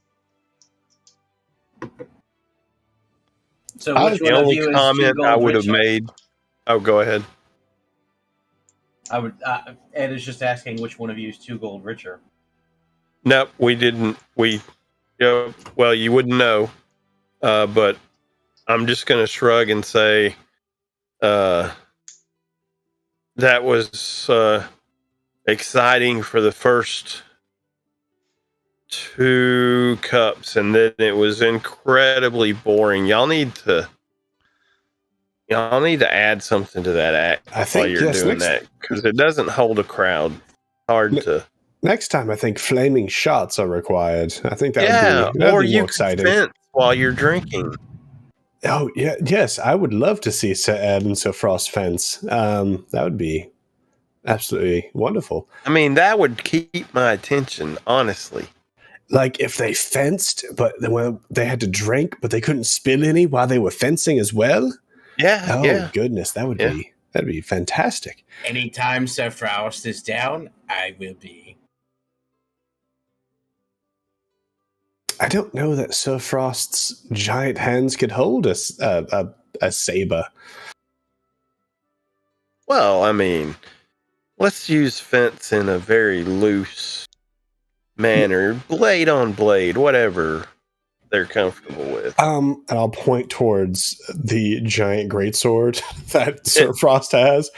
That is literally 4 times Sir Ed's size. Well, maybe we could get him a big sword, or maybe we could get Sir Frost a long sword to use for the time being. You know, just for the duel. I mean, he doesn't have to wield that thing except when he's killing dragons, right? He could duel and drink with a longsword, right? Yeah, I think we'll just have to have one made that has the same grip as his greatsword, but like the thinner blade of like a saber or But he's gonna need just epi. one hand to drink and one hand to fight with, right? No, right. But if the blade is thinner and lighter, he could just hold it with one hand, even though it has the same overall That's grip. the longsword you're talking about, right? No, I'm talking about a fencing say. Is it pronounced EP or epi? The EPEE fencing blade? I don't know. I haven't seen either one of them use a fencing blade, right? Oh, I don't.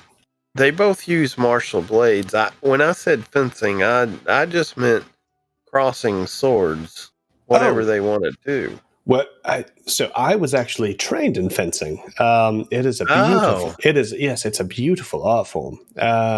So is your brother a fencer as well? No, he didn't really prefer that. In our younger years, he was a bit of a lazabout, where I had to attend fencing and history lessons and everything like that. So, but then he took him to the church, so he's been more of a scholarly gentleman, as it were. We've crossed blades a few times. I mean, he's not inept. He knows how to use a blade. He just not his preferred method. Okay. Well, I was hoping to see you two drink and duel. Well, we'll have to ask Vicus if he's feeling up to it when he feels better. Has Vicus come down? Is he still in his room? He's still in his room. Gotcha. Yeah, he's still not feeling well this morning, though. So, but we have until the afternoon. If anyone needed to do anything today before we head over to the new Loki Tavern. I'm good with time skipping, and I don't have anything. All right. And everyone else? Time skip to the evening? Mm-hmm. Shift, are you okay? Yep. All right. Hanging around the tavern and inn, exchanging stories and past trainings you have all attended, and discussing what cool competitions you can come up amongst yourselves as you continue your travels together. The sun begins to set as you all head out of the tavern, down the street, as Ash leads you all to the back alley that brings you to the Loki concert hall. You see lights emitting from the windows, and the doors seem to be parked open. Do you all enter? Quick question. Did Yes. Vicus come with us? Did you want to invite him? Oh, of course. Yeah. He says he's not fully up and well, but he'll be happy to attend a concert. Okay. Well, Is he being that I love combat? that I love my brother, I would let him know that we're not actually going to a concert. There may be a bit of a row, and he may need to, be ready for that. So, and if he's okay with that, then he can come along. Yeah, he says you'll do his best. That he doesn't want anything to happen to you. Perfect. And so, yeah. All right. There it is, gents. This zombie PC is gonna die. I'm just going to walk straight toward the doors and look back at the group and say loud enough for whoever's by the door to hear, first round's on me. Very good, Sir Ash. All right. Oh, I need to do portent rolls too. Yes, you do. Well, not 2 columns. Need a I'm Vicus. actually good with that. I like high and low numbers. All right. Walking through the doors, there is a pair of potted plants. Can you all see? Yes. Great. I can't see anything. I don't even see any kind of a map. You have not Oh. loaded in yet. You're still on the other map. Ah, So, pull to scene. See if that works. If not, you may have to log out and log back in.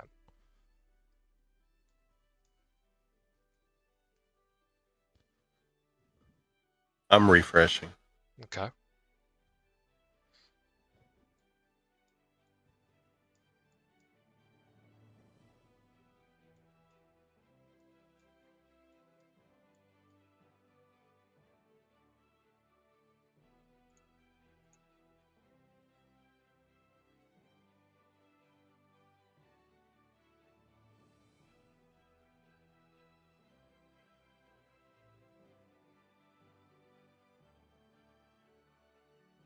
It says it's at 100%, but it's holding for a dramatic pause, I guess. Do you have a dedicated graphics card? Or are you built Yeah. off of... No. Well, yeah, I do. Okay, it says you're But loaded it's in now. just not it's not anything new. Yeah. But I'm in. Okay. It's probably the dynamic lighting is taking a long time for your graphics card to figure out. Ah, So I'll just keep that in mind for the future. Walking in, there's 2 potted plants on either side, a new rug, red in color, sprout out on the floor, a notice board to your right, a nice brass chandelier with all of its candles lit hanging from the ceiling. To the left, and I was expecting a dive. as you continue to walk forward, seems to be the refreshing area for where you can use the bathroom and wash up. Vicus walks up to the notice board. It says that the Ragnarok is playing tonight by a Bobby Joe, a Gaspard, a Sheila, and Clarissa. Yes, that excellent.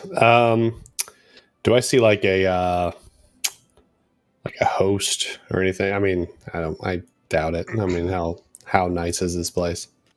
It seems to be fairly new construction. There's a guard there, but obviously not like a city watch or a militia type guard. Probably private security. Oh, gents, come here. Let's ask this guard about the performance. Sir Ed, I believe you had a few questions about the performance in general. Okay. Is that this guy right here? That would be that guy right there. To the Him. left at the table seem to be 2 muscular individuals, one human, one dwarven. There's some playing cards strewn about the table as well with their mugs of ale. What is this? That is the center support for the building. So that is a large beam that goes up and holds up the ceiling. Ah, When Ed walks over, I'm going to kind of gesture to Frost and Vicus. And I don't know how flagrant I am with the gesture, but I'm going to stand basically 10 feet away from the guard. And wherever Ed like approaches him, I'm going to stand like directly behind Ed to like, basically my intent is to kind of mask any sort of casting or anything that he does. Yeah, and my back is going to be to these gentlemen here as well. Okay. And I'm watching the room, all these people on the other side and at the bar. Yep. The people at the bar seem to be enjoying drinks and some sort of food. There's 2 people that seem to be preparing food and drinks behind the bar. The people seem to be looking up at the performers who have not yet started performing and seem to be prepping the stage. Before we cast this, does anyone up there fit the description? Make I perception was check. zoomed all the way in looking to see if maybe the tokens would tell me. Hold on one second. I'm on the wrong page. I always screw this up every time. I'm like panic and I'm like, perception. No one seems to appear or to match the description provided by Ash. Is Okay. it are we able to get a good look at this guy in the hood? His face is up, is visible, but his hood is also up. But no scar above the right eye, or no scar. okay, Um, could be makeup though. Okay. And only other out of character thing, does Ed sense any kind of anti magic? Anything like that? Does he feel like if I start to cast this that something bad is going to happen? You might want to take your seats. The performance will start soon. The guard I think I kind of look at Vigus and I give him that look that maybe we should wait as like a last resort. Let's just see if this guy walks right into our hand. You mean Callum? Yeah, let's or grab this Vegas? table over here. Sorry, Callum. Okay. So for yeah, I always so I initially got your guys' tokens mixed up in my mind, like what the characters were. So for some reason, I keep doing that. I'm gonna sit over here by the bench so I don't ruin the performance. And I'm closer to the toilets. Okay. I'm going to take 10 minutes to cast Detect Magic, if I can. Post detect magic for me, please. You think I would? Would Ed be noticing that he's casting that ritually? Yes. Ritual magic is quite obvious. Can I just go ahead and cast it since I have it prepared then? As an action, yes. The guard goes, "Hey, just no casting magic." Oh, no, sir. It was just that I don't know if you're familiar with it. Detect Magic. It allows me to see auras of magic. It usually makes performances much more splendid if you can see the auras surrounding the effects that are used. The performers don't want anyone to use detect magic, specifically because they don't want the magic that they use in the performance to be revealed. Oh, I did not realize. Well, thank you so much for letting me know. I apologize for the infringement, and I will stop immediately. Thank you so much. Yes, my mistake. No, where I am from, this is just expected. I don't know if he saw you. I assume he did. Obvious effects. Gotcha. Especially detect magic with vocal semantic. Gotcha. Yeah, if I were smart, I would have done it before we got there. I just was kind of distracted. Yeah, I just thought of it, and I was like, oh, he may have fucking used disguise self. I'm fine, Callum, but I just want to be near the loo, and in case it happens again. Oh, absolutely. I'll hang out here with you. Not a problem at all. All right. Also, I just realized I bought Detect Magic twice, so that's fun. Well. I'm correct. I'm going to correct that later. So, the performers, after setting up the stage, give themselves introduction. I am Bobby Joe. I will be playing the role of Loki tonight. Gaspard comes up. I am Gaspard.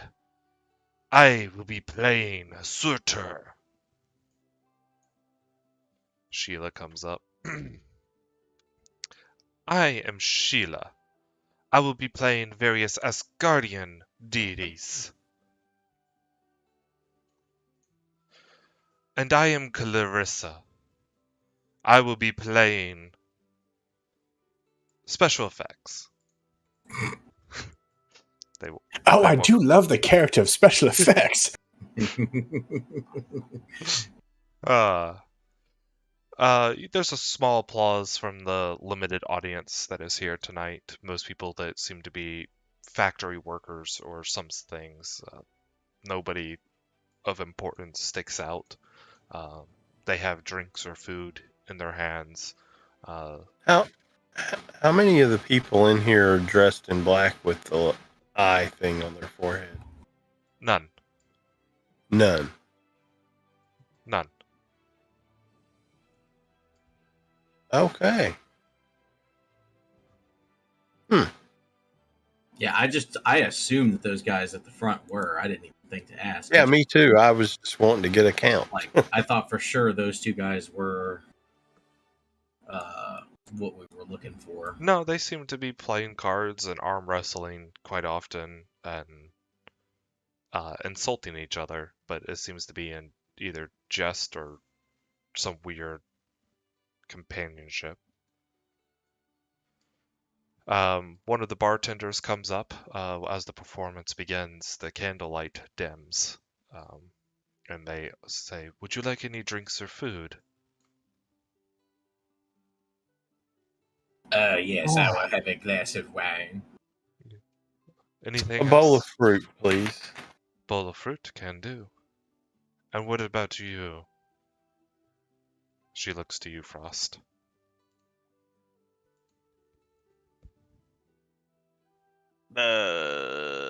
He wants some ice cubes on the rock, please. I am fine. Nothing. Oh, okay. Well then, bowl of He's fruit moody today.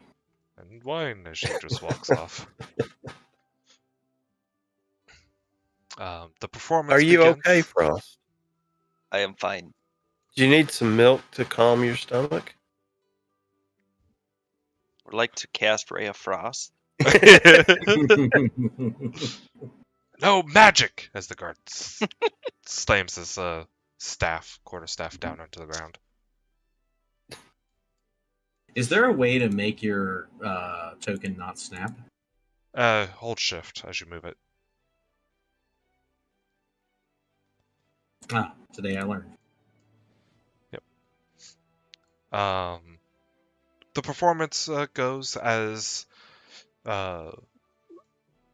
they all end up using magic to some extent to tell the story of Ragnarok. It's not a well-detailed story, each rendition of it. It's also a very popular play.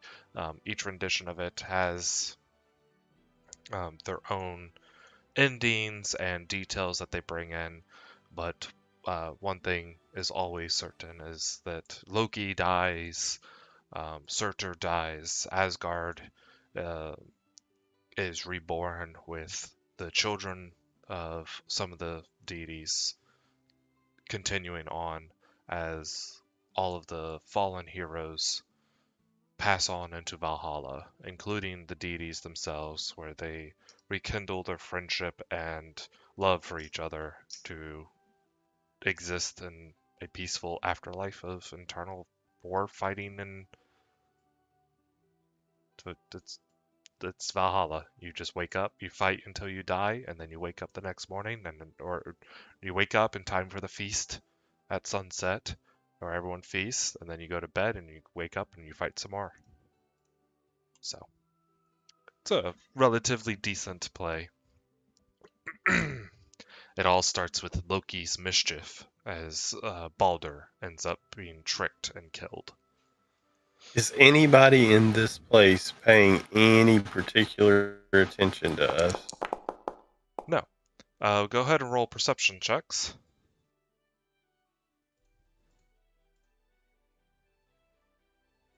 Everyone? Sorry, my sheet is frozen. I have to reopen it. I had to reopen the whole thing a minute ago. Couldn't move my mouse for some reason.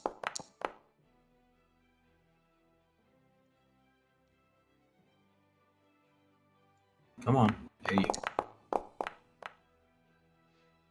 Oh, that's great. At the end of the play, they all, the performers, line up and they say, "Thank you for attending. I am Bobby Joe. I will be back here 2 nights from now." They step up. Sheila steps up and says, "Again, thank you all for attending our rendition of Ragnarok. I will be back 4 nights." Calista steps up. "Thank you all for attending. I will be back tomorrow." As Gaspard shows up. "Thank you all for attending. I will be back in 3 weeks." As he looks up, you all, in fact, notice his right eye goes lazy. Which one? Sorry. Ah, The one that we all suspected was the guy is the guy. But they walk backstage, close curtains. And what was the name he was using again? Gaspard. Gaspard. Valspar. Gaspar? Yeah. Hold on, I had them selected. Dang it, I wrote it all down and I lost it because I didn't hit save again. There is an applause as people end up getting up and begin to leave, as the play was roughly about 4 hours, so it is quite dark outside now. I just look over the table at Ash and I go, "Is there anything else you need from us? No?" Can you distract that guard and the people at the bar while I sneak in the back? I think I can think of something.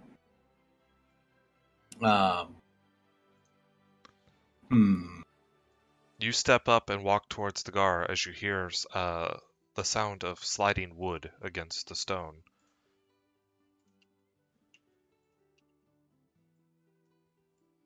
As 4 black-clothed individuals with white eyes marked on their hoods walk out. One approaches towards the stage and hops on up and passes through the curtains. The others look around briefly. One goes and leans up against the wall. One that appears to be wearing sort of armor goes back and sits down along with the other, leaving the curtain open. Well, that certainly changes things.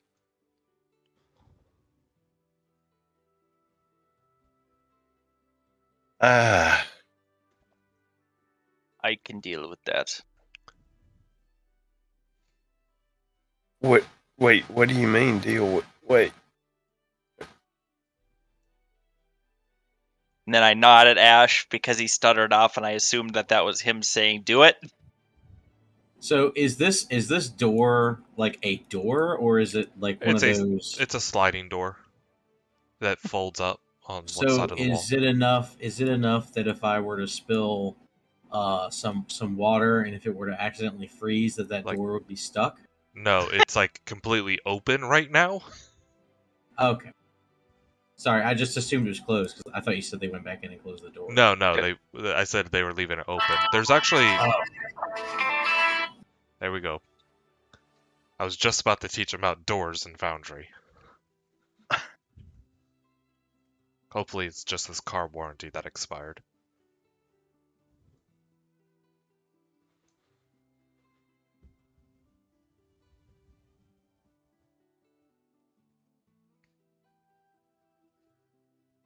While gazing about, the one that leans up against the wall sees that you are still enjoying your fruit bowl. Yes, Paul, you're playing with the door. And he walks across the room and goes to the bartenders and says, "Give us the cut." Loud enough for you guys to hear, especially with it being quieter with people gone. One bends down to the floor. You hear clinking, and a bag is placed upon the bar, to which the individual takes and puts and ties to his belt loop.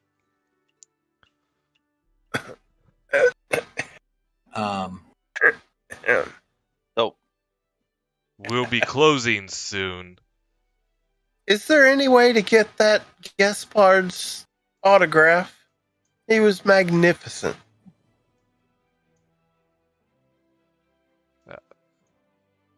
I guess you could ask him behind the curtain. Okay. Thank you. I'm going to stroll off. But guys, I'll be right back. I'm going to go see if I can get Gaspard's autograph before they kick us out of here. Okay, we will wait up for you right here. Alrighty. Ed, are you going to take care of the guard?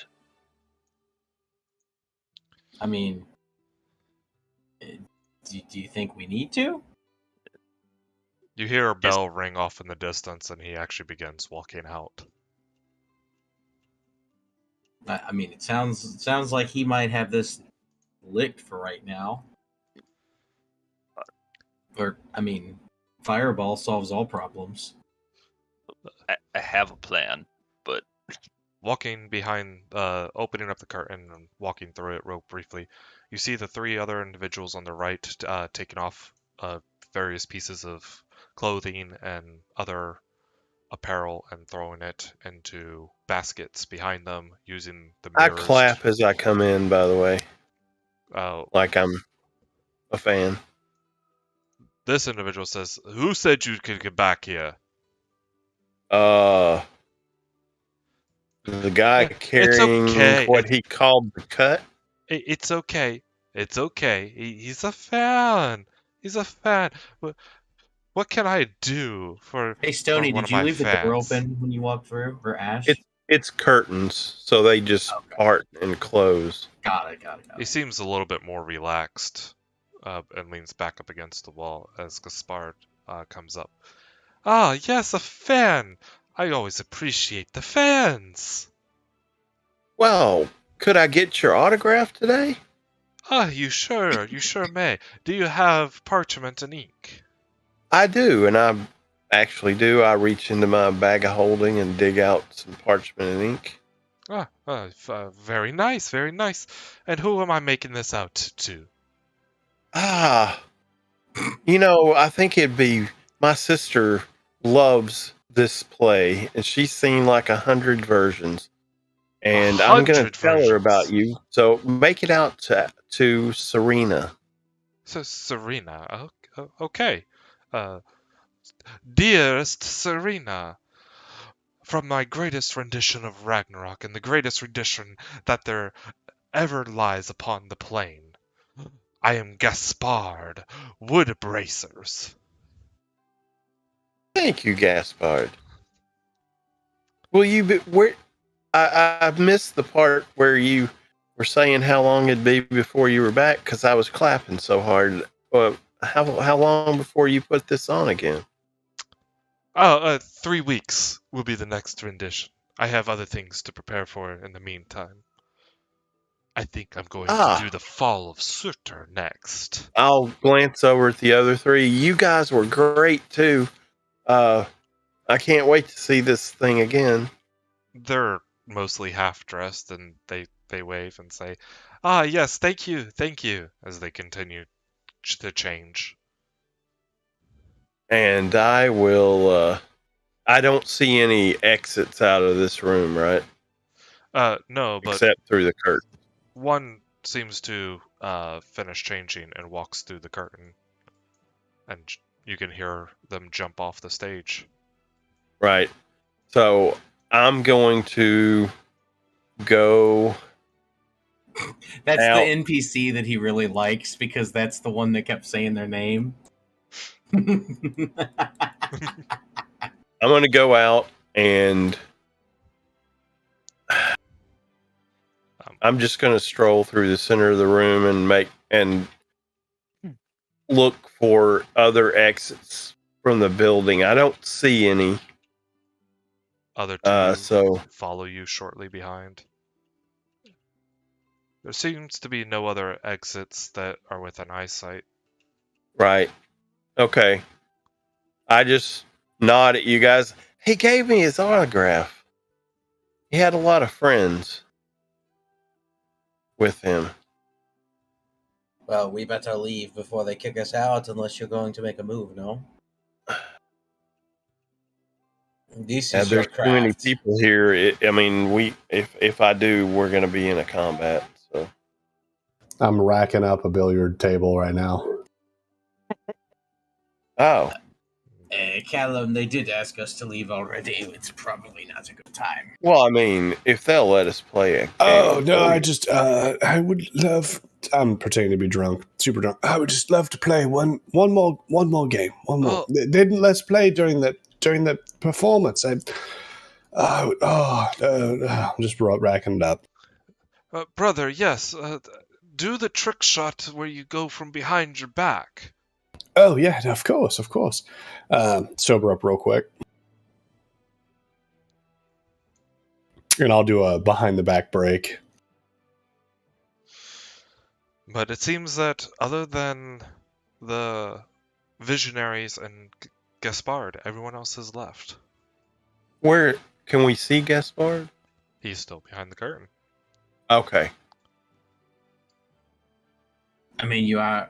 Oh wait, you want to take him and have your way with him. Yeah. Okay. If I do it here, there's going to be too much noise, and we will be in combat. Unless these guys all. It may be too late. Alright. After this game, you all need to leave. We have to close down for the night. Oh, yeah, of course. Thank you. There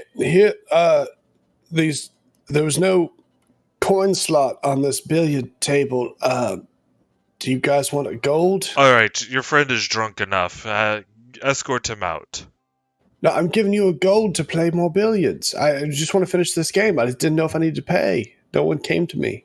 Our time is more valuable than that gold. Please leave. Oh, okay. Sir Leopold, you said he gave you an autograph, right? Yes. Okay, let me just go get my autograph and we'll leave. Oh my god. But real quick. Yes, of course, really quick. I just want an autograph. What the hell is he doing? I whisper as I go by. I think he said he wanted an autograph. Vicus chimes up. Oh, What? Sir Gaspard, you glorious bastard. Another fan, so late in the evening. Yes, I've had quite a few drinks, but I am here to get an autograph from Lord Gaspard. He was absolutely fantastic. Actually, Make a deception check. You are not really drunk. I am not.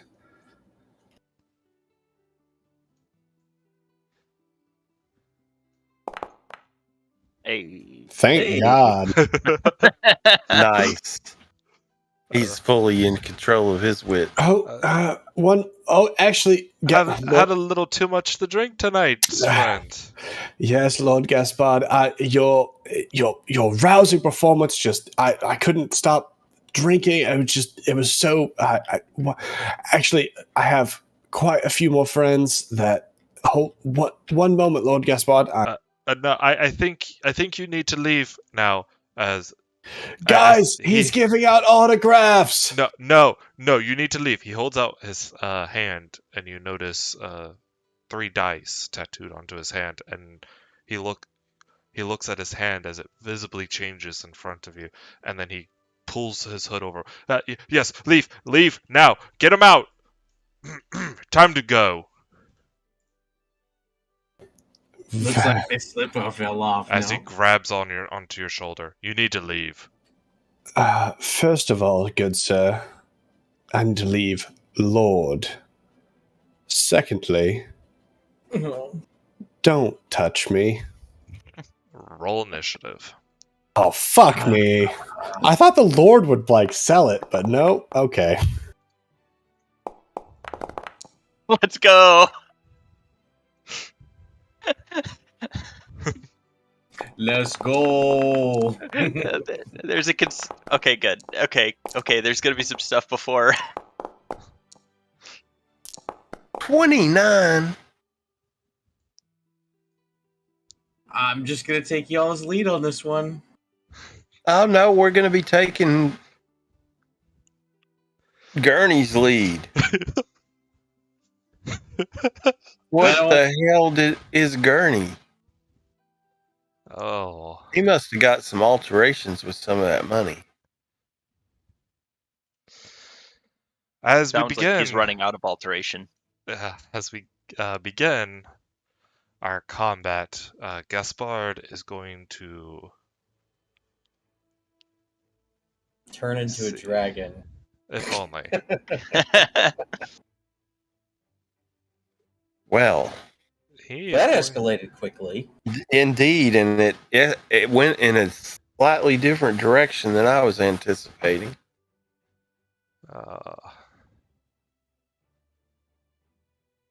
He's going to pull off a rapier from behind the chest, and he's going to walk up to you,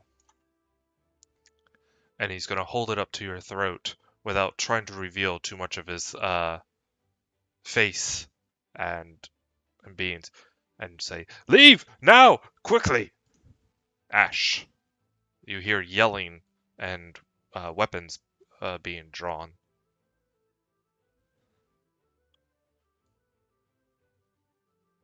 I think Callum's in trouble, and I'm gonna. Let's see. How do you do that?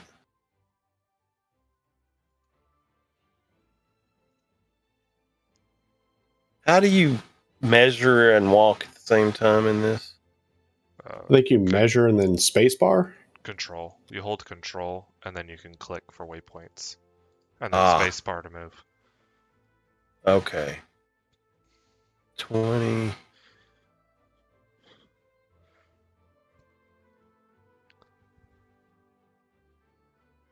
I'm going that way, and then another. I guess I'm gonna bonus action dash another 30. See. Okay.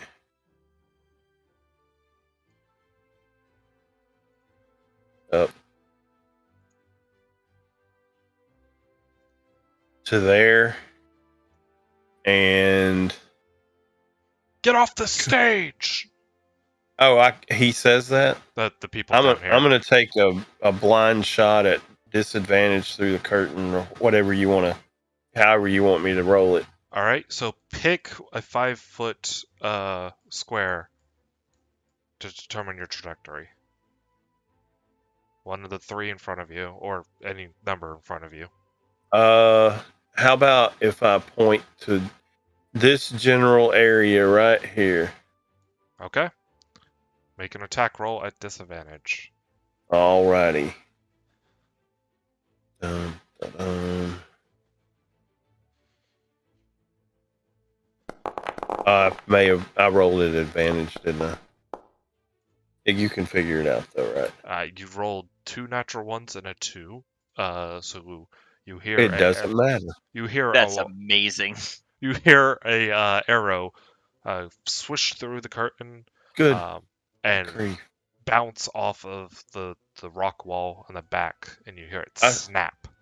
I swear, if you guys used up all the good rolls in that drinking contest, I'm going to be an angry dead guy.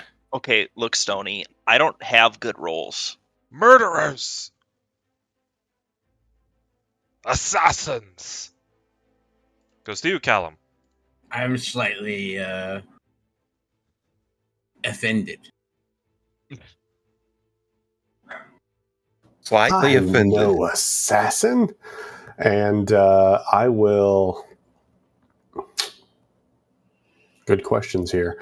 Am I in dim light or darkness? You would be in bright light due to the lantern right there. Gotcha. So the guy grabbing me, I'm not going to attack Gaspard because the guy grabbing me is grabbing me. So I will just pull my blade. Actually, you know what? I will. Sorry, I'm trying to think of like how to do this.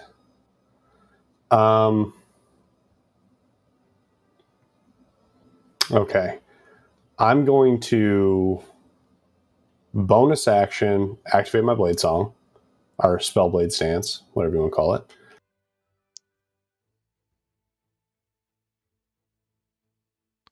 As you get into your fighting stance.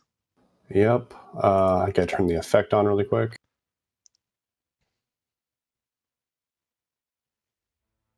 I am then going to take a 5-foot step towards the curtain, and then take a 5-foot step here. So I would provoke an attack of opportunity from Gaspard. He doesn't seem to take it. Gotcha. 5-foot step here, and then I will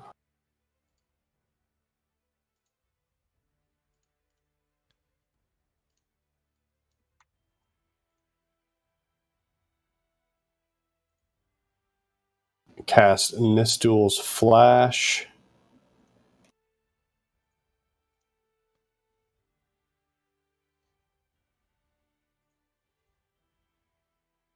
Right there. And they need to make a Constitution saving throw, I believe, or be blinded. Constitution saving throw or be blinded. As a bright flash of light just escapes my hands as I draw my blade.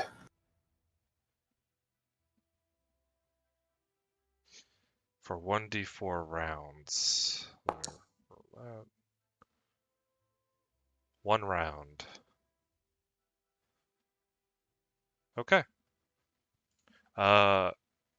Gaspard, or as you would now know him as Gurney, as his magical disguise has completely faded, is visibly blinded, while the thief just turns his head away briefly before looking back right at you. Gotcha. And then I will go ahead and I've moved let's say 15 feet. So I'm going to provoke an attack of opportunity. Okay. As he will attempt to dagger you. I need you to move back first. Oh, sure. Swinging a dagger at you, barely missing, but you can move yourself back.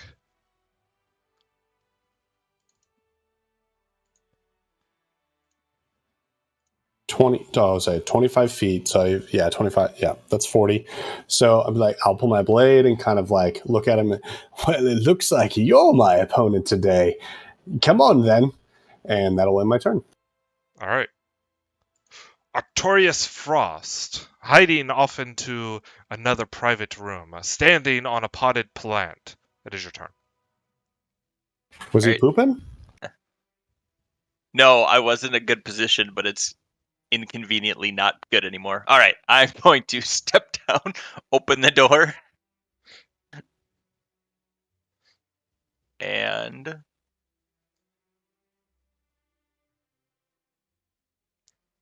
opening the door is an action, correct? Object interaction. Oh, perfect. Okay, so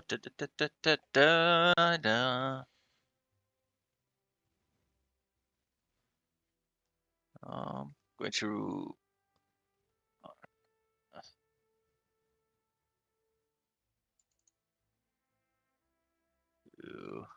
okay. Oh god, now I'm in the door. Get me out! Okay, I got it. There. Me.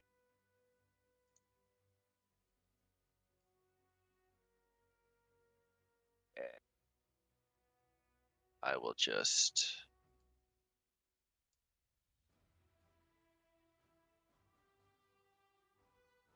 run to here. And that will be my turn. All right. As it goes to the less unique of the visionaries, this one is going to come up against you, Callum, and attempt to make another attack at you. Hitting you before you...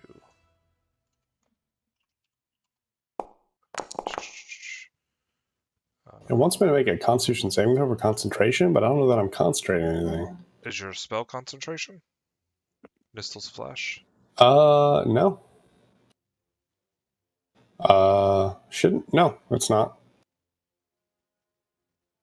Sometimes it holds over Maybe your concentration. spell slate... I normally turn it off, but maybe your spell's Blade Dance is triggering concentration for some reason. Oh, yeah, could be. Alright, either way, yeah. 9 total damage to you. As he... What did he? I'll cast Shield. Does that Okay. cause it to miss? Yes. So, no damage to you as you reactively cast shield, preventing the dagger from cutting into your clothing. Well, you'll have to do better than that, sir. As he moves back away from you, but you seem to not be able to get an attack upon him. As Game in the game. I see how it has, Tercept. All right. Here it goes. This one jumps up onto the stage to engage you, Ash.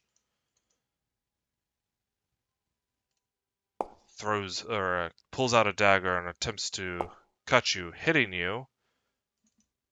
And I need to do another. I think that took, yep.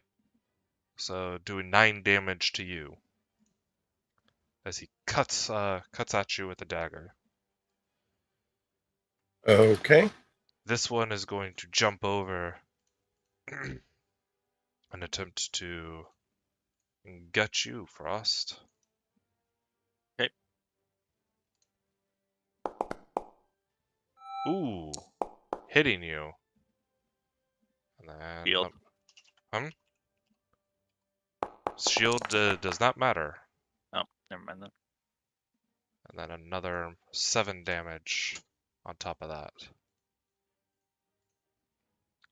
Natural 20. Yeah.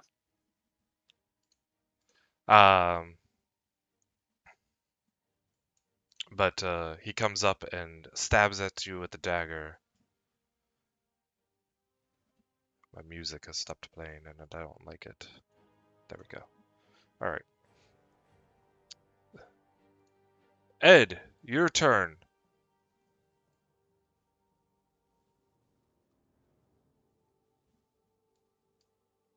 Sir Ed, you are muted. Oh, well, that would make sense. I was talking. Looking at the one with the white background. Say a lucky phrase that's something you hear followers of Hermod say, but it sounds a little twisted. And I cast Unluck on that one with the white background. So it's I meant to target it. I forgot that that's a thing. They make a charisma saving throw on a failure. They take the psychic damage. So let me do the charisma save. They pass. So they take half damage. They take 5 damage. All right. Your foul magics will not stop me. Okay. Weird flex, but okay. Anything else from you? I'll stand behind Vicus, even though he's sick. He looks like he can take a hit better Vicus than me. also forgot to roll for initiative.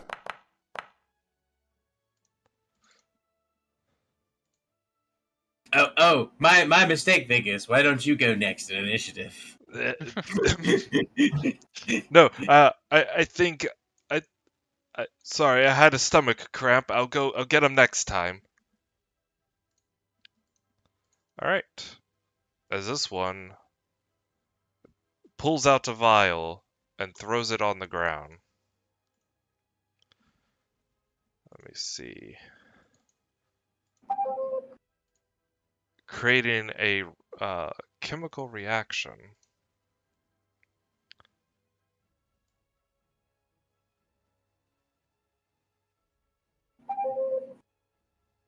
As smoke suddenly fills the area, making it nigh impossible to see.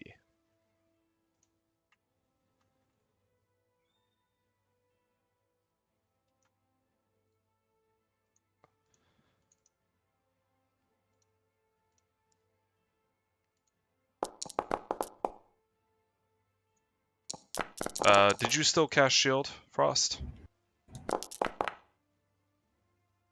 Yeah. You did? Yeah. What's your AC with shield?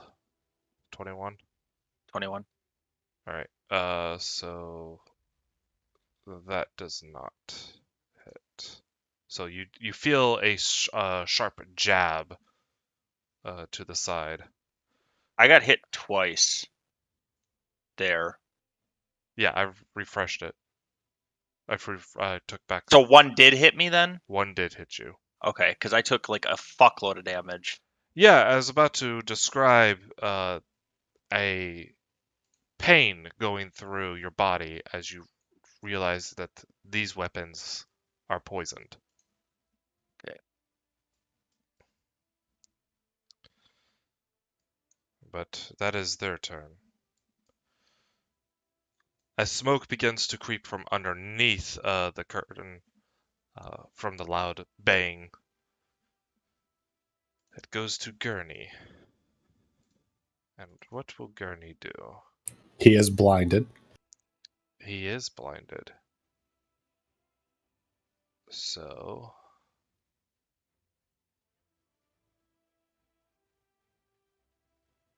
I would attack the thing in front of me if I was him.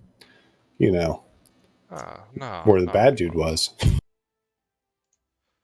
As a sphere of magical darkness is conjured around him.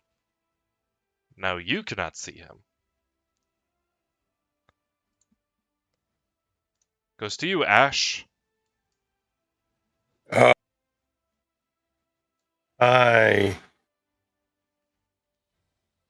am going to attack this gentleman in front of me.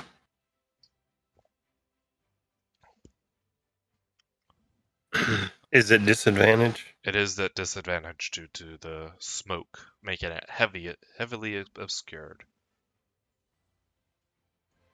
Alrighty. Damn. Unable to hit through the smoke. Anything else from you? I'm gonna bonus action hide. If he's blind, it should help. I don't know. I will remind you as an assassin, for both character and player knowledge, you cannot take an attack of opportunity against a creature that you cannot see. Oh, yep, you're right. And thank you for that, because I'm gonna move then. Your experience as an assassin allows you to know you're safe to move. How much movement would it be to go under the curtain? Just an extra 5 feet, just to kind of like do a roll. Okay, so I'm gonna move to here, roll under the curtain to here. I can't go through though, so I'm just I'll put you on continuing the that. other side, but you are now in a sphere of magical darkness. It's Right, not, and I don't. Can I tell the difference? I would have gone to here. Oh, it's but- absolutely. You can absolutely tell the difference. Where the smoke was just very difficult to see through at all, this is just pure darkness. Okay, so that would have been 20 feet. I'm going to keep the curtain on my left hand and move this way. So what's my movement's 40. So I'm going to keep moving down this way All right. till I come out of it. You are out of the darkness. You see a mirror before you, a basket with clothes strewn about, and half of a chest. I'm going to switch back to my long sword or my long bow. No, I'm going to keep my long sword out, and I'm just going to. So that's my action, my bonus action. I'm done. All right. Callum. Yes, of course. Oh, don't make it so easy on me, sir. And I'm going to touch the pommel of my silvered blade where my Ruby of the War Mage is and extend my hand out. And as I do, a blade of pure shadow just extends from the ruby into my opposite hand. And I'm going to use my bonus action to cast Shadow Blade. All right. Nice spell. Oh, sorry. No damage. Oh, You were I targeting took that. yourself. Apparently I was. I will hit the undo button. Thank you, sir. Cast Shadow Blade, expending that spell, and then I will run in to where I knew Gurney was last. I'll probably bump into old boy. Oh, you might want to change that spell. It is set as self, which is why it did damage to you. Oh, okay. I will do that. Okay. So you create magic sword. All right. 40. So I'll move around this. I'm just running to where I knew Gurney was last, and I'm going to make an attack At normal. at normal. Yeah, because I would have advantage in dim light or darkness. Yeah. So I'll make an attack at normal. Now, there's not really an attack for this, so should I just attack with my silver blade? It's and a then, it's a melee spell attack, I believe. yeah, but so how would I roll that? Do you not have a melee spell attack that you could use? I mean, it would be the same as like a ranged attack. I don't know that I do. But my dex and my int are the same, so I could just roll with my silver blade. Yeah, yeah, you can roll with your silver blade. Oh, sorry. Well, no, they're both short swords, so it works. Yeah, I get a +1 with short swords I because mean, you could just roll a d20 plus your modifier plus your proficiency bonus. Oh, my bad. Yeah, so I missed anyway. Doesn't matter. Yes. All right. Anything else from you? No, it's gonna do it. All right. Goes to you, Frost, as you are surrounded by smoke with venom piercing through your going through your. Sorry, I have 2 attacks. I forgot. I don't typically play a melee character. I do have 2 attacks. Make your second attack. Go. So instead of that 9, it would actually be 3d8 or 3d6. 2d8 unless you upcasted it. Nope, I did not. So 2d8. Roll 2d8, please.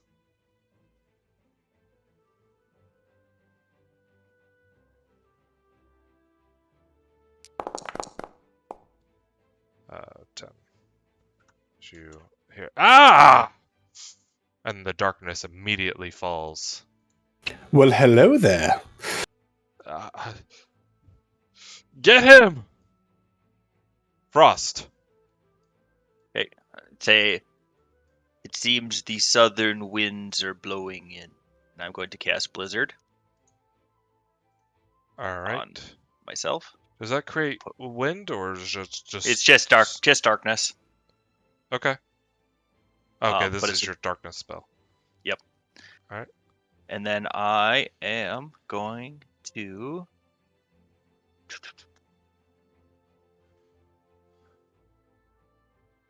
action search. All right. And I know where that guy was last at when he attacked me from, right? From where I got stabbed You from? felt from the left. From the left, so okay. Okay, then I will.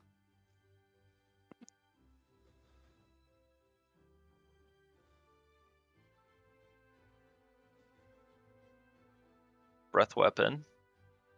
This way. All right. Go ahead and roll. What's your God, why- DC? It is. I think it's 4. It's equal to what? It's my con. 8 plus con.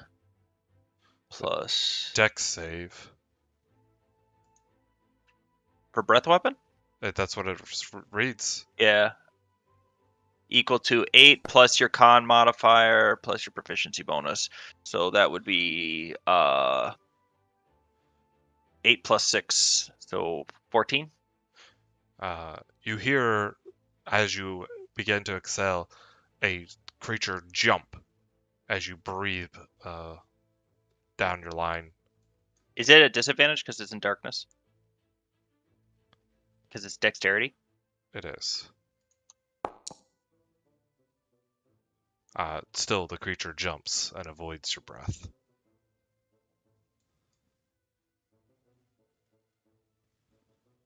Oh, so it takes half damage? Does it take half?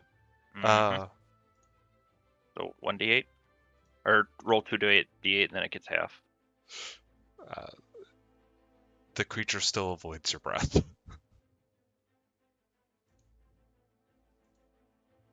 Even with the half? Rogue of Evasion. evasion. Okay, that's fine. Yep. That's it. All right. The one individual is going to attempt to stab you, Callum. Missing. This one is going to, let me see. What is this one going to do?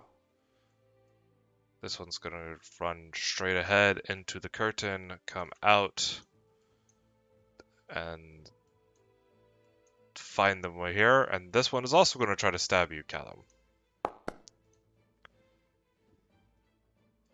Unable to land a mark.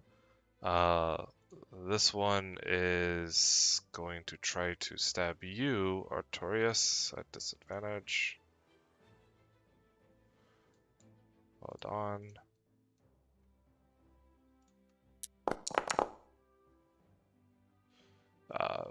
Just swinging wildly into the smoke and darkness, unable to do anything. Goes to Vicus, who says, I don't like when I can't see. And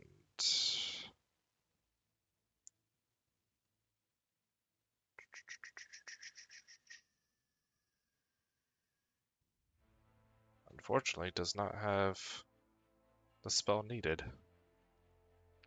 Would be really great.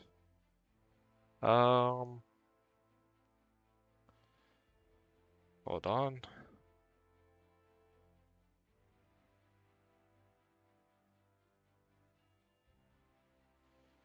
I'm coming, Frost! As he runs into the general direction Oh, good. and then stumbles into you and then casts Spirit Guardians.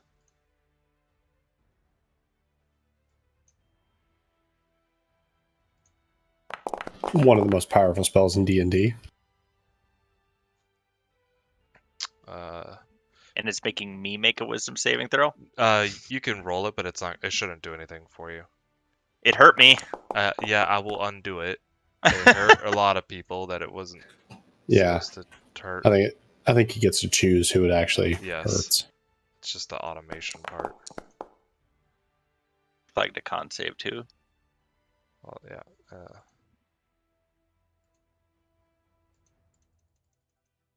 Alright, I don't...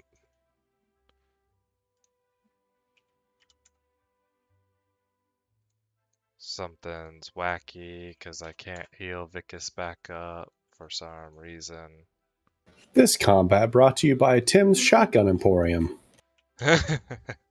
Yeah, I should not have done that. It's probably because it's trying to tell David to roll a con save, and he's not there to roll it, so his character's probably just locked up for right now. But you actually hear and feel the radiation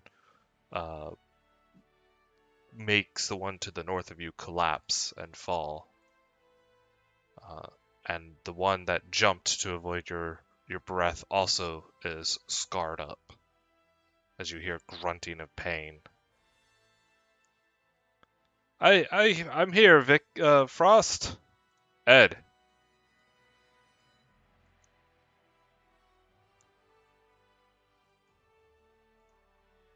Muted again.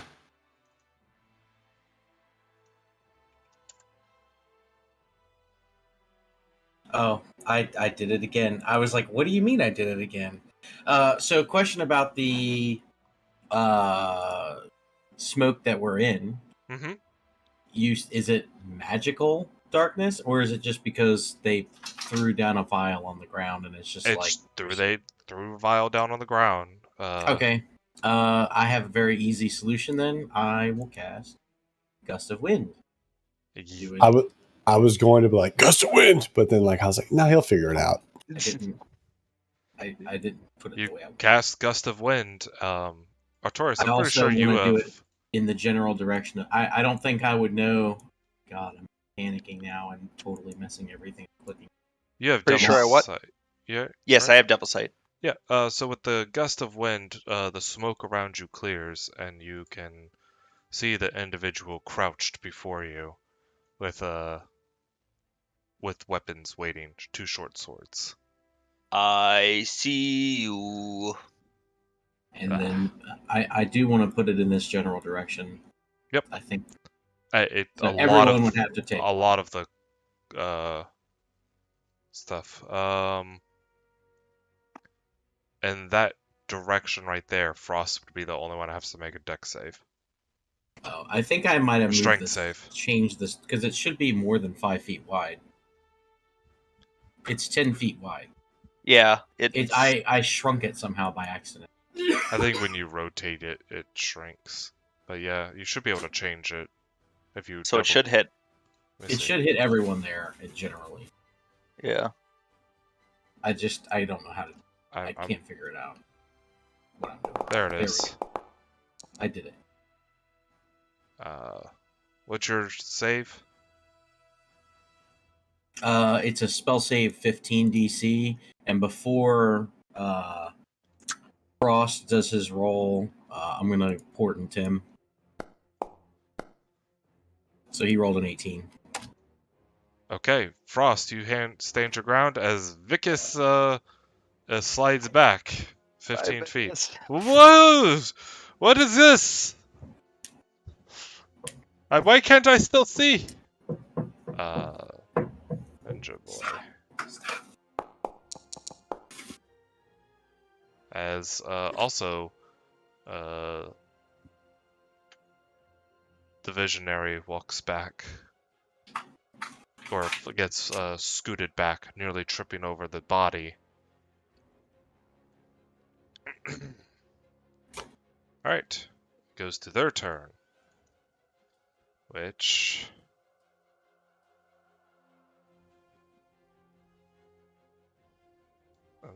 they are going to...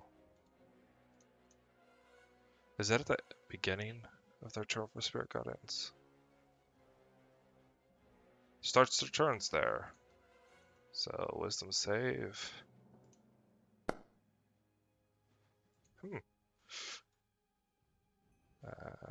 3d8.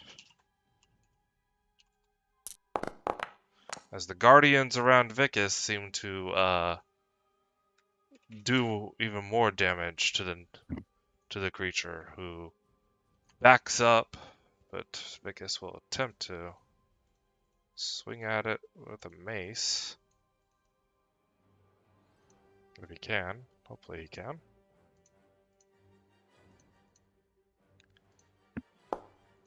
Nope, Vicus cannot. As the creature runs away, And then at Vicus, chucks a dart, which misses due to the gust of wind.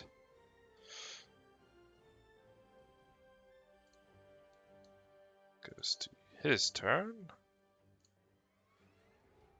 And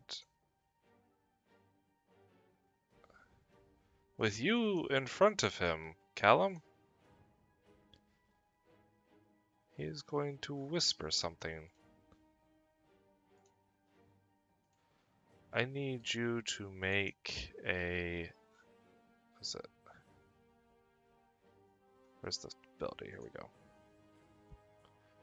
Wisdom saving throw, please. Is it a charm spell?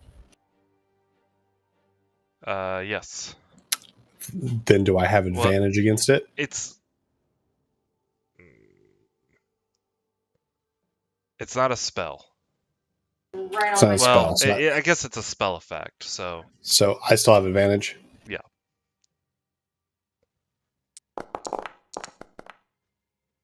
Well, it didn't really fucking matter. No. But Gurney here knows your deepest, darkest secrets, and you are so frightened of him that you will just obey his commands. Okay. Do what I tell you, or I'll tell your parents your secret. Take your friends and flee from me! Goes to you, Ash. Okie dokie pokey. I'm just gonna step up behind him and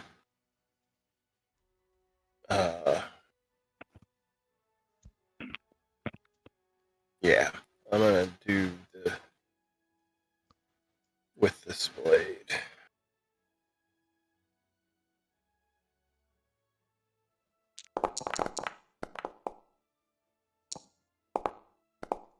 Alright.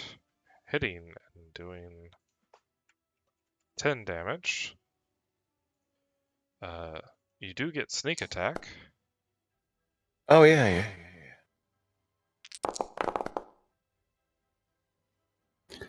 Is that spell he has on me a concentration spell by chance? No. Shit. And I will say, Gurney, you hid for a while, but Fitch, Hammerich, and Glimmerrail send their respects for your transgressions. Ah.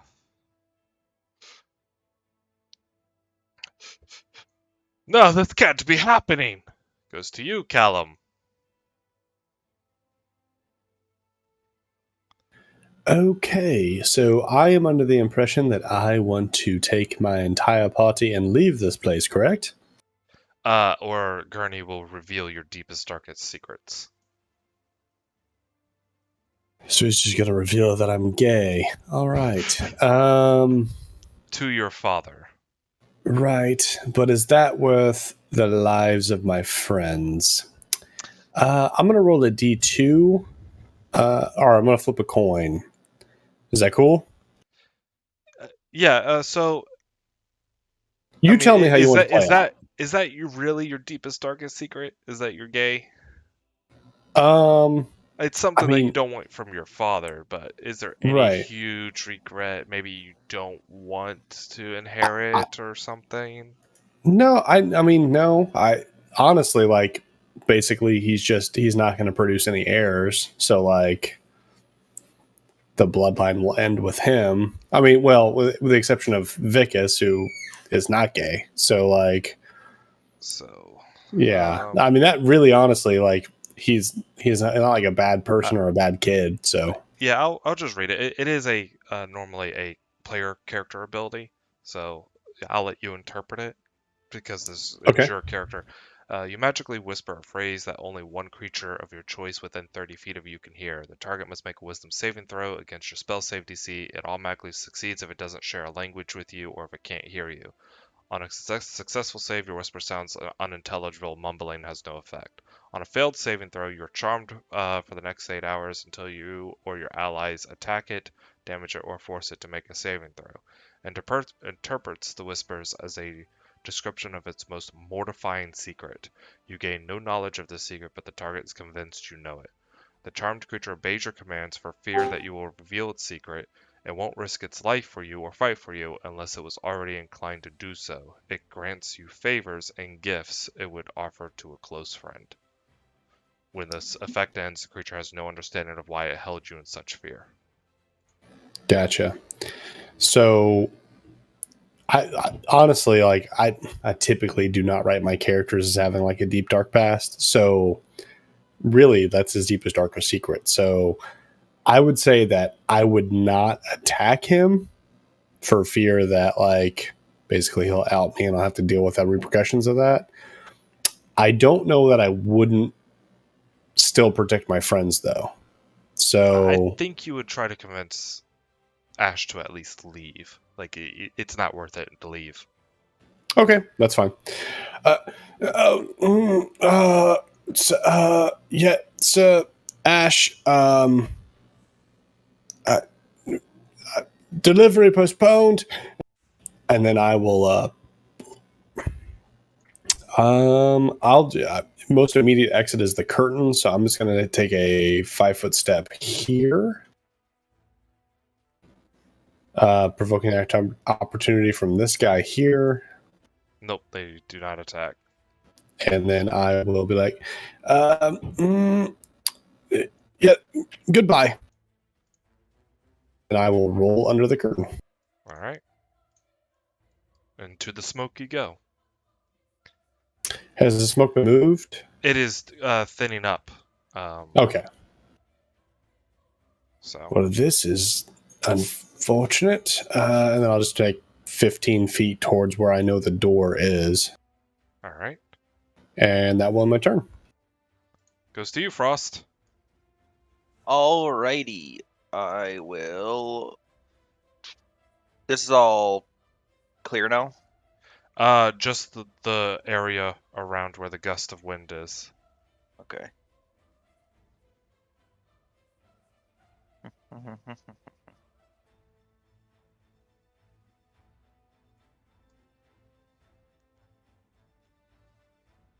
So is he in the dark? Is it back He in the is, smoke then? Yep, he is back in the smoke.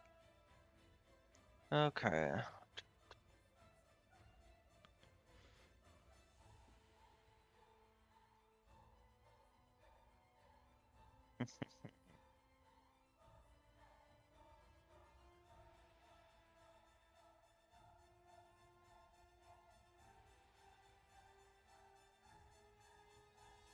Yes, I will.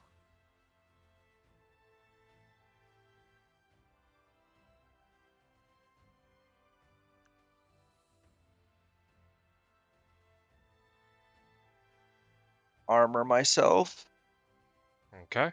and walk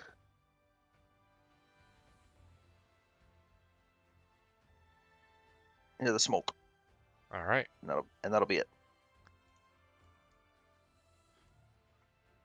Goes to these who come up against you and begin to try to cut you. Oh, and my darkness follows me because it's attached to my blade. Yep. One hits you, Ash. And let me do this. Doing another 5 points of damage there. As they both move back without provoking attacks of opportunity.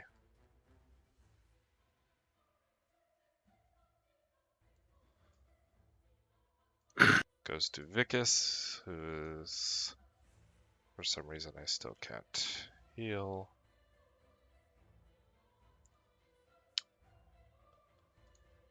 Let me see.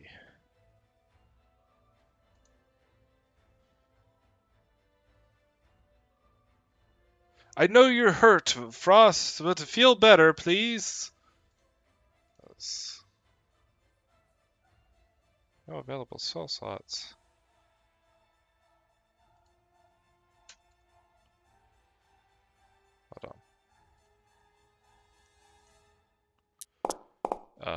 You healed 8 points, Frost.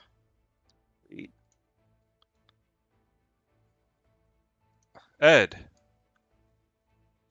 So Ed is going to He does step up. walk this direction until. Oh, why is it not letting me move?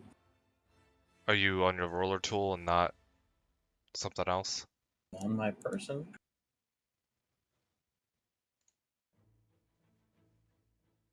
Hold on, I'll just reopen the game again. It might be because my internet went out for a minute. Ah, Abby accidentally unplugged my router. tell Abby she's a bad girl. No, she's the goodest of dogs. Okay. So whenever Ed actually sees this guy from the fog, So your gust of wind originates from you and follows. Yeah. So so whenever he walks up and actually sees the guy is when he'll stop walking. Essentially. Frost, I need you to make another strength saving throw, as so does this dude. He gets thrown back against the stage.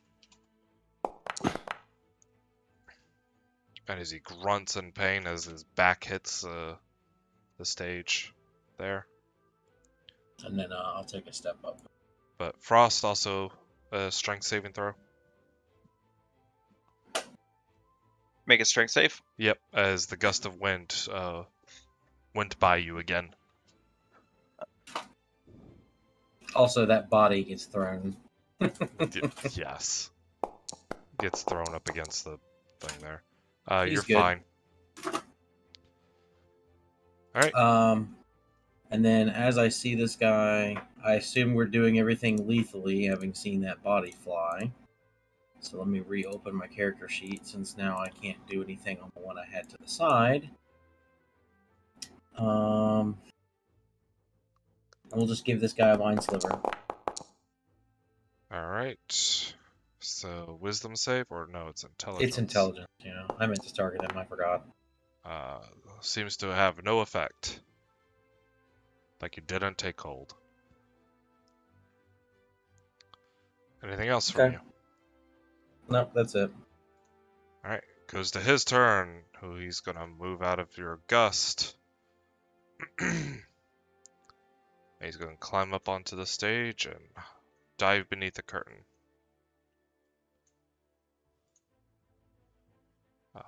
At the end of his turn, the smoke disappears, finally clearing up. Can you drop concentration out of turn? Yes. I drop concentration on Gust of Wind.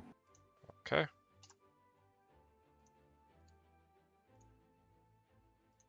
Most of it was gone after your gust of wind anyways.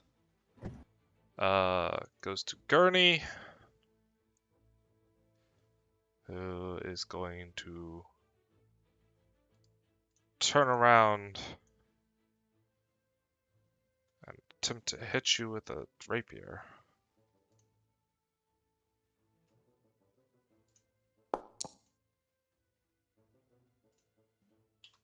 Hold on. Does that hit you? It does hit you. Wow, I get hit more now than I did before I got the armor upgrade.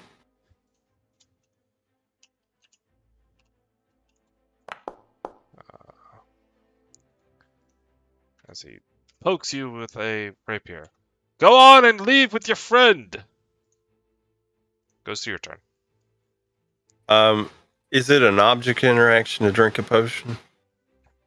It's a bonus action for you. It's an action to give it to somebody else. Okay, I'm gonna bonus action use this. Ah, yes. Healing up 27 hit points. Okay. And then I'm going to... Yeah, I'm gonna hit him again. I mean, That's what I'm here for. All right.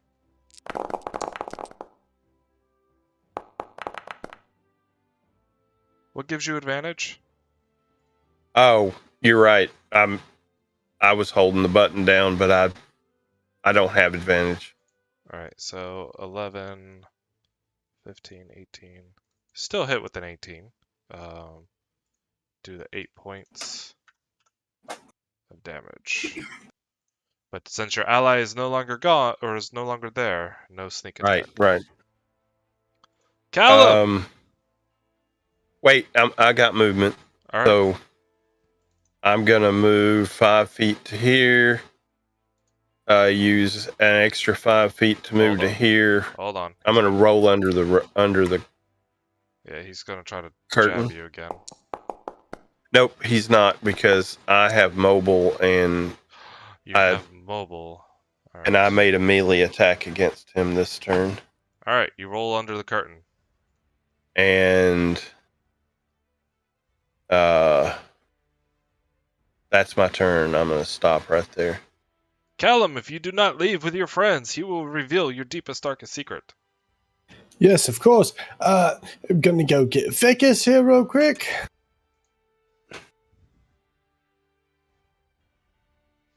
Brother, are you okay?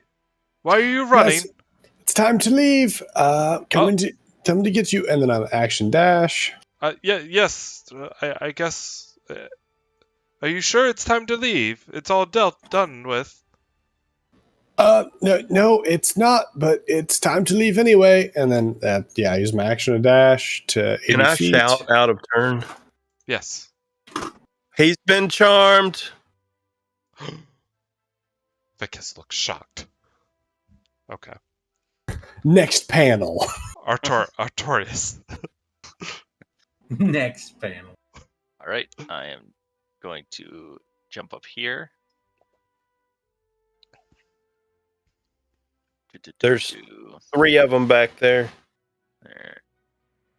And guess I will. Not even a challenge for you. Go for it. If Frost takes 3 opponents by himself, Callum, just above table, Callum will switch his love interest from Ash to Frost and just keep it aware. Going to use my action to dash and go in. All right. And boop. Boop. So all they see coming in is just a big old blizzard. All right. Like Oreo or M&M? Like what kind of blizzard? These two. Oh, Butterfinger, man. That's the best. That's good shit. These two hold their daggers out at this sphere of darkness, like waiting for something to happen. Goes to Vicus. All right, brother, let us leave. Wait, you're charmed? No. Can I cure that? Can I cure that? Can I cure that?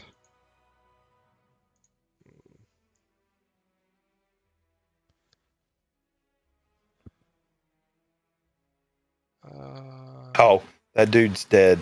I thought, well, there's a dude standing there watching. He dead. I was hoping that somebody was going to be attacking Vicus as soon as they came out of the curtain. So I'd be like, nope, all bets are off. And then it didn't happen. Well, Frost already took care of everybody out here. Now he's Ash, going to go in there. can I set the place on fire? Sure. Okay. Ed being a smart character looks like if you guys want to do that, there's this pillar right here that would probably be better. But remember, there was a fairly hefty bag of coins on one of those guys. He creates a ball of fire right there and slams it through the curtain. Who does that? Vicus. Oh. Vicus just throw a fireball. He created a flaming sphere. Oh. Yeah. I specifically did not take... I messaged David. I was like, I'm not going to take Fireball as a wizard because that's your thing, man. I'm not going to use Fireball. Ever. All right. I'm not sure you can call that a wizard then. I know, I'm just right? saying. I'm barely a wizard. If you don't have fireball, you're not even a wizard. Ed, your Right. turn. So everybody's dead, right? Am I missing something? There's 3 behind the curtain. Okay. You also saw Frost go through the curtain. Or you saw a dark shadow go Okay, through the curtain. so there were 3 behind the curtain.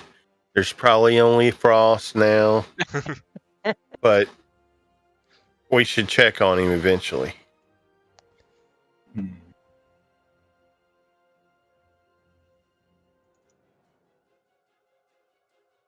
I mean, I could put another fireball behind the curtain. Fireball is a Light point is- that you can see within range. Yeah, I mean, you do it at the front of the curtain. Yes. It's basically the whole curtain.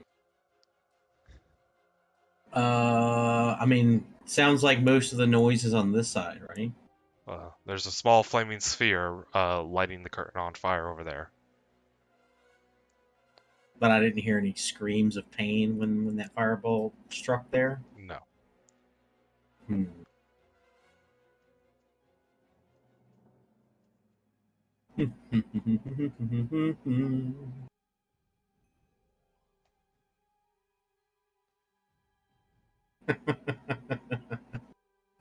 I thought of a couple funny things to do, but I think I just need to go up here. Is there any movement penalty for moving up 5 on feet. the stage? I get how this thing works. You're on the ruler tool and not your person tool. I'm trying to measure how far it is. Why? Go to your person, click got on your actor, hold control, and then start dragging. Basically, I can. So I can't see anything even when I'm standing on the stage. The curtain completely.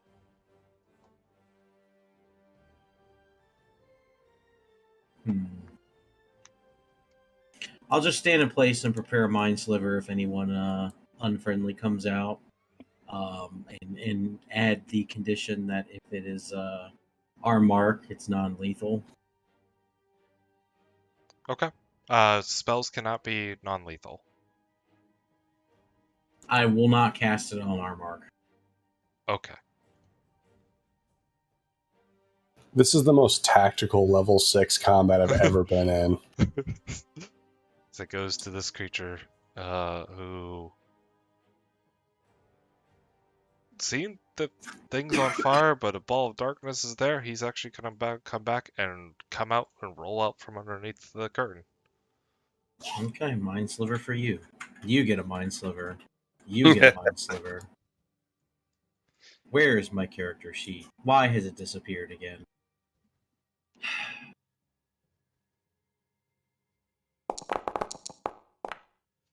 DC 15. I forgot to target it again. I'm just really screwing everything. Failing, Hey, taking the damage. just keep in mind that Ash rolled 2 1s and a 2 on a triple advantage. All right? So it Yeah. could be worse. Yeah. Since the spell originated from you, he's going to just throw a dart in your general direction, hitting you as you feel poison enter your bloodstream. It's a good roll. All right, it goes to Gurney. Enough with this! And he is going to...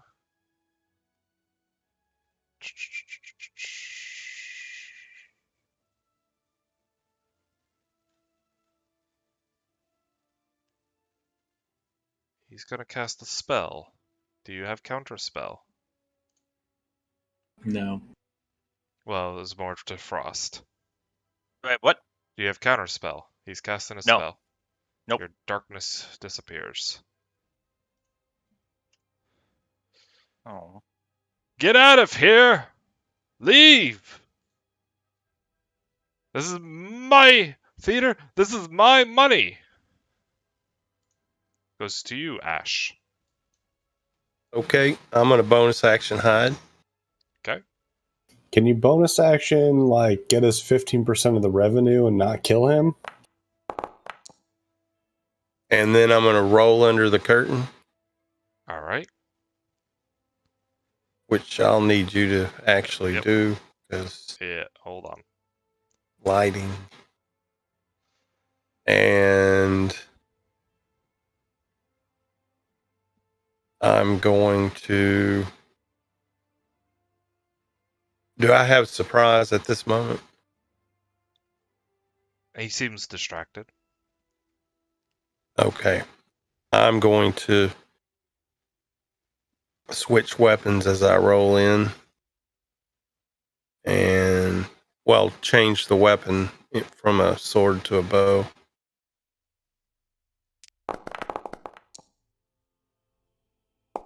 What gives you an advantage? Oh yeah, surprise. Yep. That seems to hit. Holy Please. shit. They did use all the good rules on the Oh drinking my contest. god. Ah, 3 That's- fucking ones, man. That's bad news That's bears right there. amazing. and then I'm going to use 10 more feet of movement and roll it back under the freaking thing in shame. As your arrow glazes over his shoulder, cutting him. Ah! Would somebody deal with that elf? Goes to you, Callum. Yes, brother. We need to. Yeah. I'm still charmed, correct? Yes. All right. We need help up here. We can't leave yet. We don't have all of our friends. Okay. So There's a back door on the, Vicus at the wants back to of the stage that's quicker. Vicus wants to stay. Tercept, I will allow you to let me know what I would do. Stutter in confusion on whether to stay with Vicus or try to pull him and leave. I'll use my action, bonus action, and movement to do that, and I end my turn. Okay. Goes to Frost. All right. Your darkness is gone. Now his fury is here. My And darkness, no one's back there to witness this. my darkness was gone. I'm going to use my Stamina Field Arcana to use my second wind to get a spell slot. And then I am going to cast Blizzard on myself. And I'm going to walk forward to here. They'll come with me. And that is my turn. All right. They're going to try to attack you at disadvantage. Okay. One of them actually hits.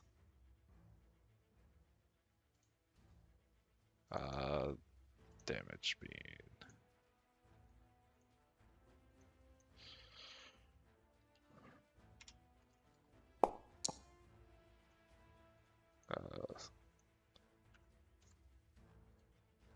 there we go. He Concentration. takes 6 damage. Hmm?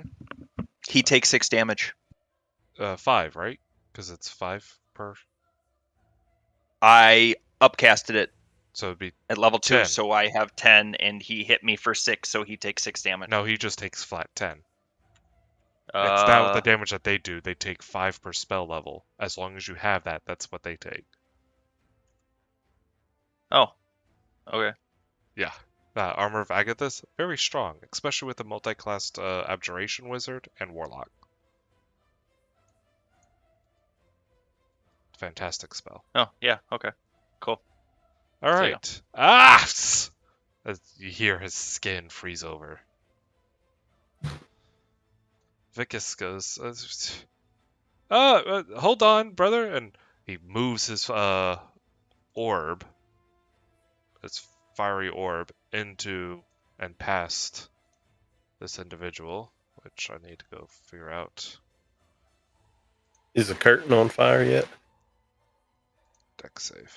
Yeah, the curtain's on fire. It's a fairly thick curtain, but it's unlikely. Yeah, no. The guy just does a backflip over the firing sphere, lands on his feet. But is he allowed to do that? As he's just gonna target him with a scorching ray.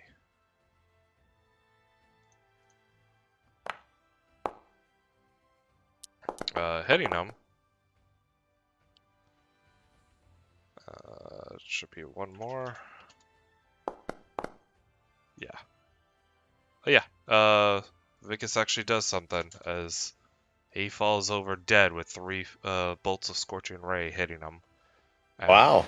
he falls back into the curtain and slumps over, his corpse beginning to catch fire. Goes to you, Ed. Callum is extremely offended that God didn't think Vicus could do something. just as a note. It's just more so that Vicus's mind is really not here. Right. And I was expecting Vicus to be recovering from a stomach bug. He's got those weighted DM rolls that we all know are a thing. Yeah, yep, Yes. absolutely. Ed, you are muted, or I'm muted again. Sorry. I'll prepare an action to touch Ash if he comes over here, and I'll be like, Ash, I'll guide you, and that's my turn. you're dead. Goes to. I have absolutely had it enough as he steps back with this, and I'm.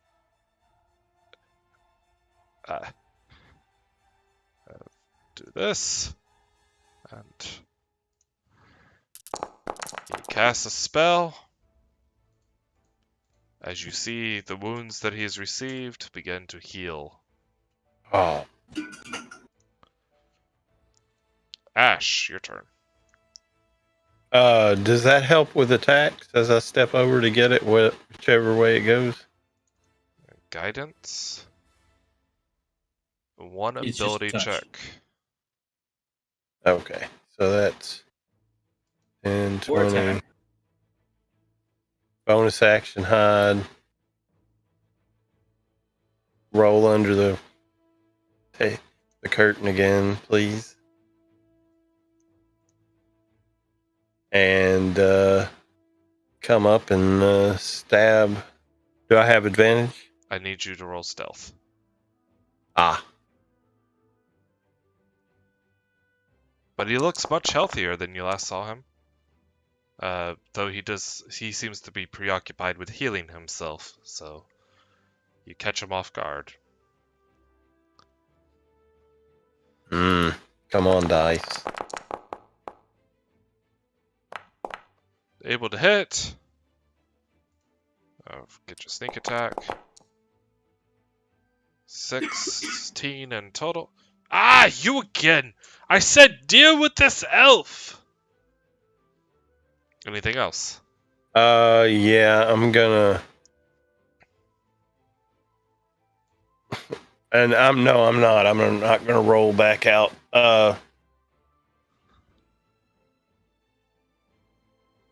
Nope. Yep, I am. That's stupid not to. I have the 10 more feet of movement, so I'm gonna roll back under the curtain. Alright.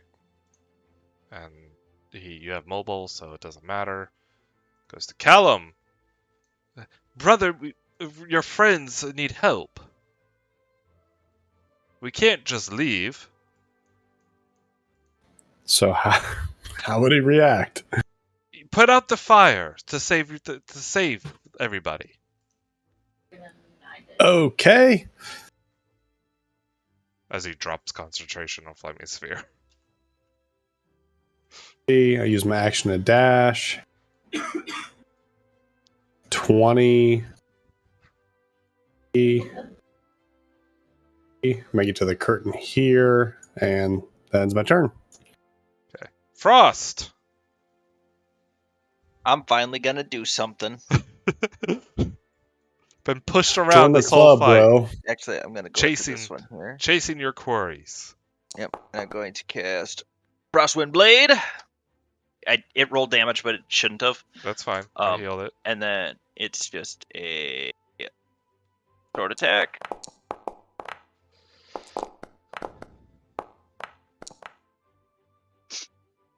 Hits!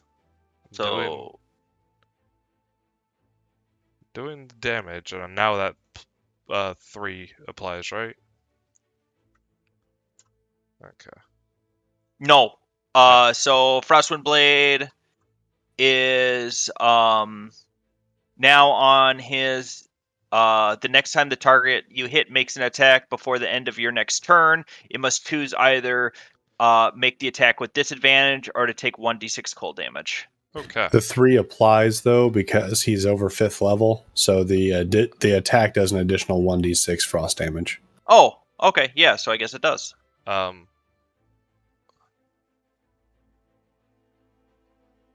then if he chooses to make an attack without disadvantage, he takes 2d6. Okay, so. Oh, yeah. By the way, go Sweet. ahead and re-roll just a d20 because your attack was at advantage. I'm just seeing if you're going to get a crit. Oh, yeah.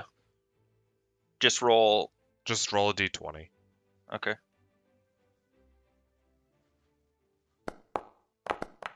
It's not. It is not. Is that it for you? Yeah, that is my turn. Alright, as it goes to their turn, they're already at disadvantage, so he will choose to roll at disadvantage and try to attack you.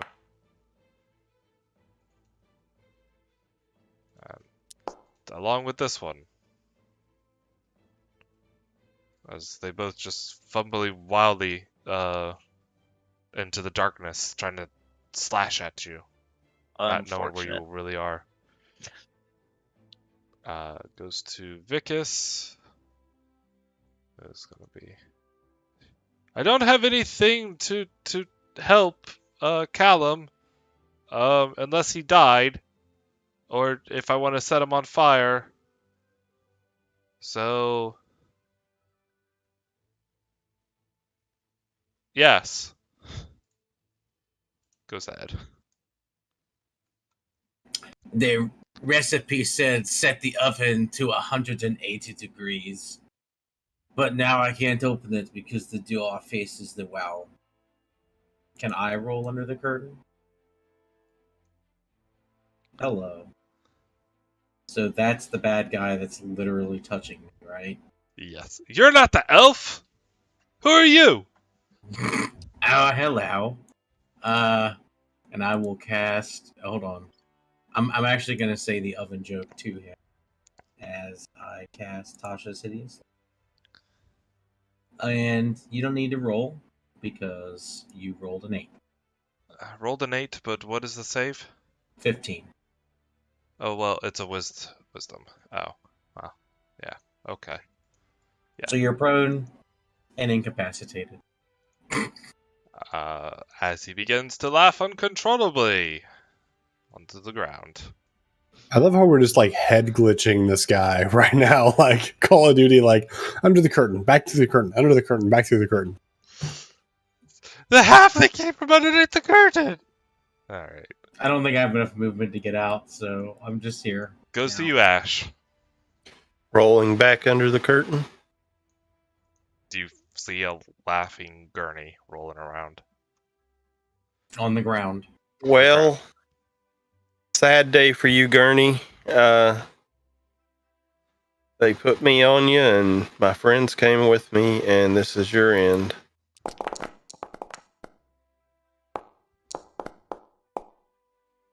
Is it incapacitated auto crits? I think it is. I think so, yeah. I think paralyzed is auto crits. Incapacitated, I don't know that it is. I think that's what you said with the dragon, but I don't want to. I think that's true. Because he's I'm just looking. rolling. He could still try to dodge. He's not frozen in place. So. It just says it keeps you from 19. taking actions and reactions. Yeah. So you do not auto crit. 19. Good hit.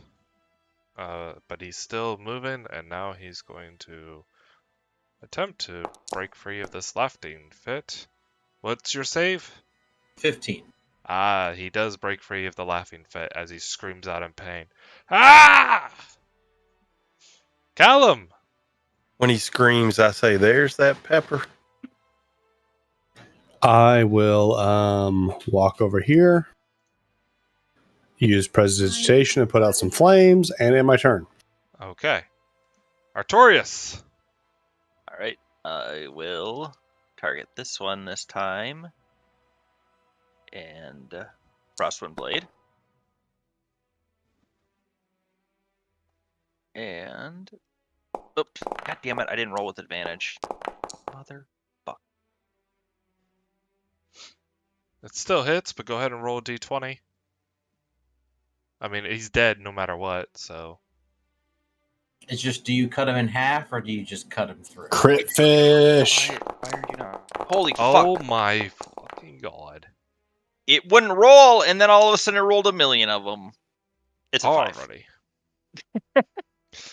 And none of them were crits. You stab through him with your sword, with your great sword, right through the chest. You pull it out, but the the frost damage prevents any sort of bleeding as the wound is frozen shut.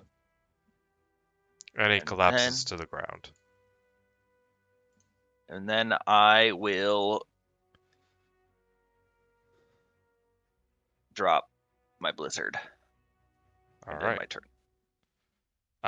It goes to this only one thief who will disengage and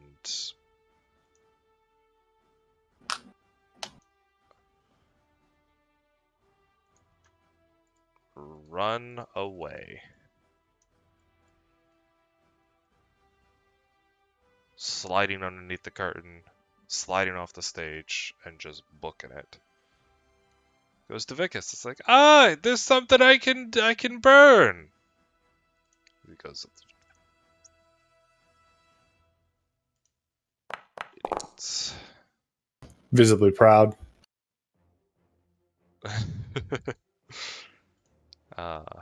It casts Word of Radiance, or not Word of, it shouldn't have been Word of Radiance.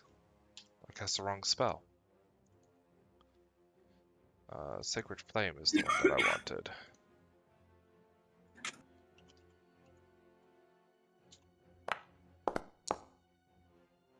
Yeah, much better. As that actually killed him. Vicus does yet another thing that it was unexpected for him to do. As upon sliding off of the stage, Vicus creates a flame bed of radiant flame as he slides into it ass first and just howls in pain as he rolls over and becomes motionless.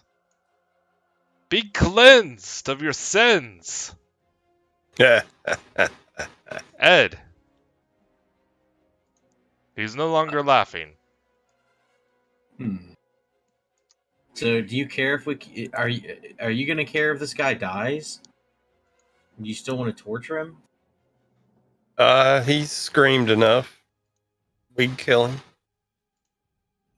All right, we'll just give him the old mind sliver. Alright.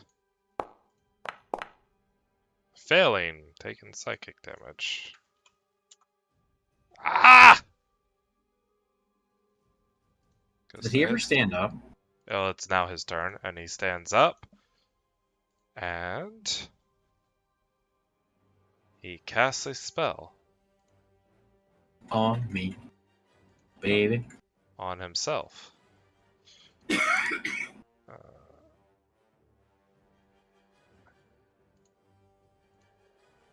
And he teleports over here. And then he begins to run away.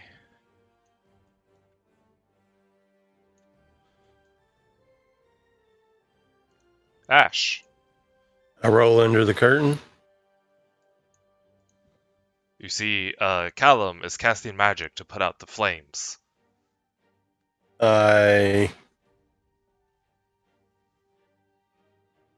Do I have advantage at this point? You could have hid before you went Yeah. underneath the curtain. Yep. Do you need the roll? Yes. Let's see.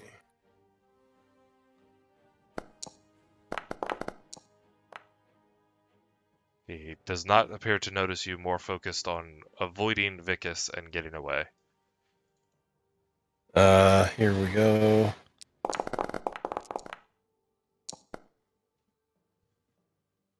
Sneak attack. 24 points of damage as he howls in pain.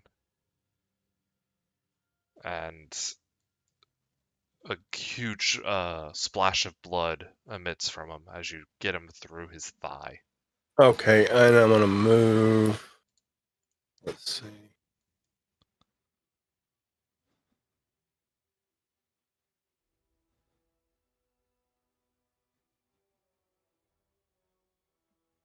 To there. And actually, bonus. Oh, I bonus action hid. So that's my turn. All right. Callum! There is still Yes, sir. fire. Yep. Put out this flame, and then my turn. Artorias. I will walk out.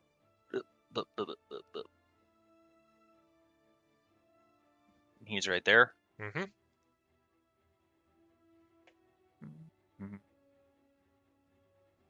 Ash, am I supposed to be the one to murder him? It doesn't matter at this point. Sweet. No. Oh. Why do you have a -1? Why do I have a -1? Really? Because it fucking used it as a. I don't have a -1 is the answer. I don't think it's going to be enough to change the effect there. It's supposed to be a +3, Yeah, that's so it would make it a 14. that's not enough. Okay, that's fine. It fucking did it because I have both types of spells, and it did it as intelligence instead of I charisma based. I didn't want to be a murderer. But Then don't. I think I'm gonna just let you have this. Goes to Ed. Ed will go under the curtain again. Let's see what our is here. Oh yeah, he's just gonna get one of them mind slivers. One day I'll remember to target before I roll. Does not seem to take effect. So it goes to his turn. And he teleports. Has he had to take a saving throw yet from anything No. since the last one? Just No. remember he's minus D4. Other than that one. So. Oh, well, he's minus D4 for that save. So -3 from your save. You're 15? Yeah. He still passes. He Dang. teleports over there. And then starts running for the exit. Ash. He made it all the way out. No, No, he's underneath that he's- chandelier, but he's almost right outside the door. Put that chandelier on his head. Do it. You're an assassin. Get fancy.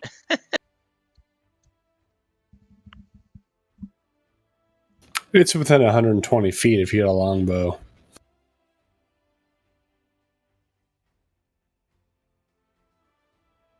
I'm gonna move to there, and that's my movement and my bonus action, and then I am going to shoot him.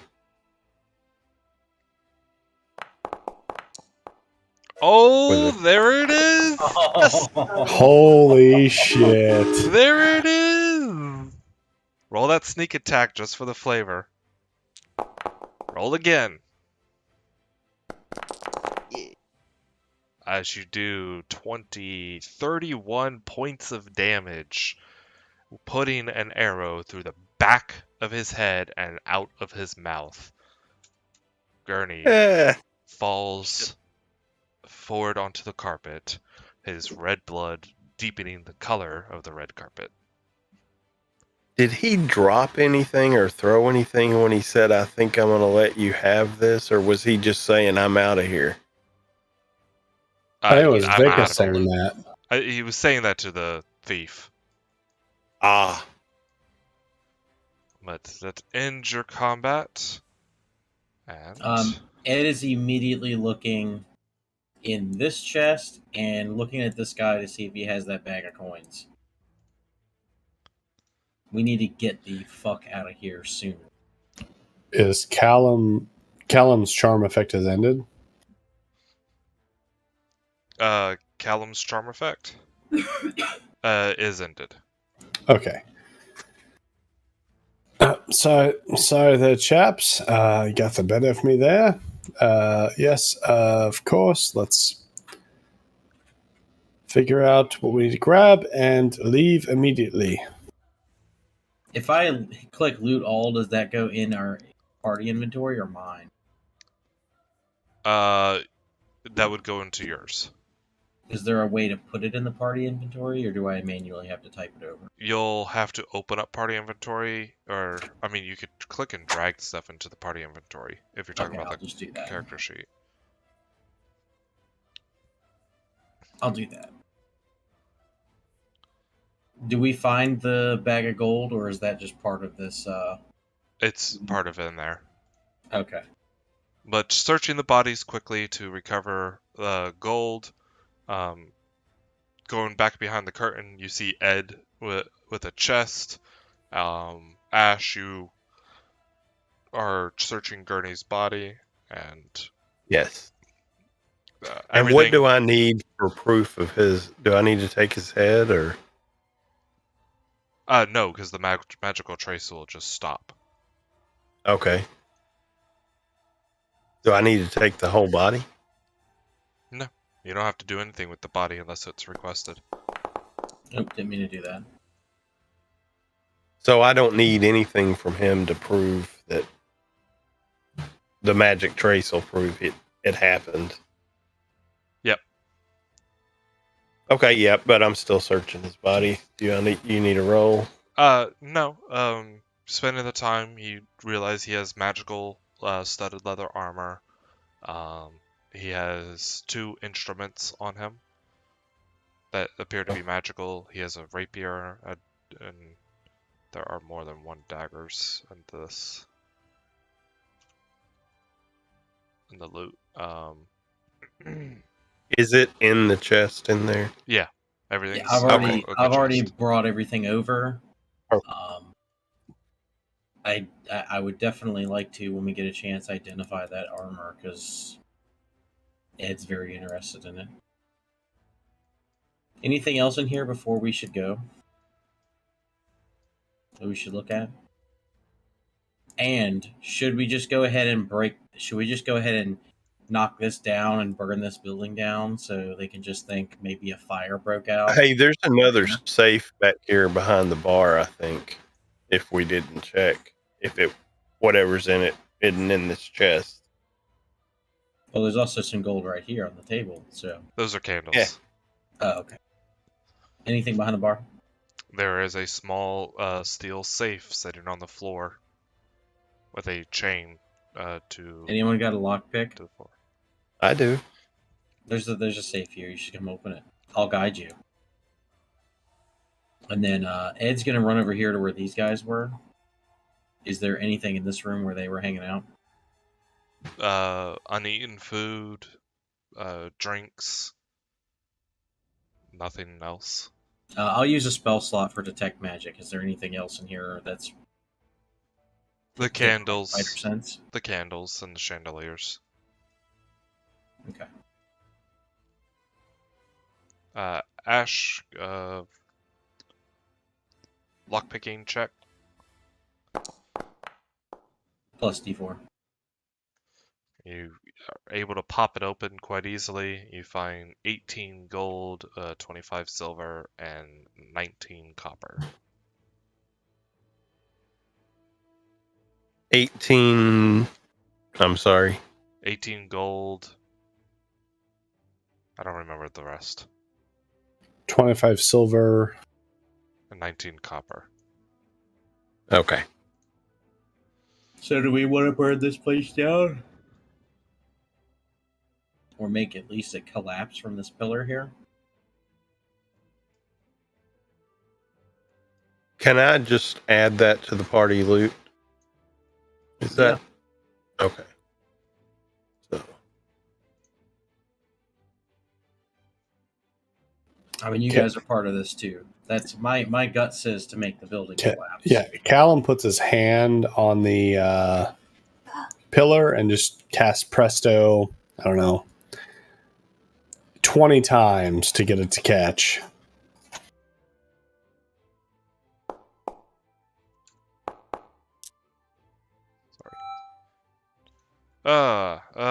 So you just light the pillar on fire and you get a fire going. Yep. I think we should leave. Yes, absolutely. Vicus, really quick, once we're all over here, point a great big fire moat right there at that pillar there. yeah. Are you sure? It might attract attention, but I would be Yeah, happy let's to purge this place. But we don't need to burn the place. I mean, No, it will, but no, Sir Ash, I was ineffective in that fight because of that terrible, terrible gentleman. Vicus, if you would, please, just giant, fiery, white display of flame right there at that pillar. That'd be excellent. Thank you very much. And I do not have his translations, but he will indeed cast a fireball centered at the oh, let me get over pillar, here. igniting all of the furniture, the plant, the bear skin, and all of the wood in the center of the building. I'm gonna step over here and wash any blood off while they're fireballing stuff. All right. Quickly dipping your water or your weapons into water, and giving them a quick swipe. Although I have Presto, what the fuck am I doing? I clean my stuff. And Yeah, what's up? I presto everyone and disguise self on myself. As you all exit the end and find a relatively hidden path back towards the tavern. I would also like to add that if anyone tries to track us because I'm taking the rear, I do have the effect that we cannot be tracked, or it's at disadvantage. And I'm on high alert for any more of these gentlemen in black. But All right. You make it back to the tavern and head up to your rooms to see what you all have gotten. so we Congratulations. You have killed Gurney. We did it. and we made him scream. So So, on Gurney, you found a mundane rapier, a dagger. You have other daggers. I think it was 7 in total from the other assassins. So with detect magic, are any of the items magical?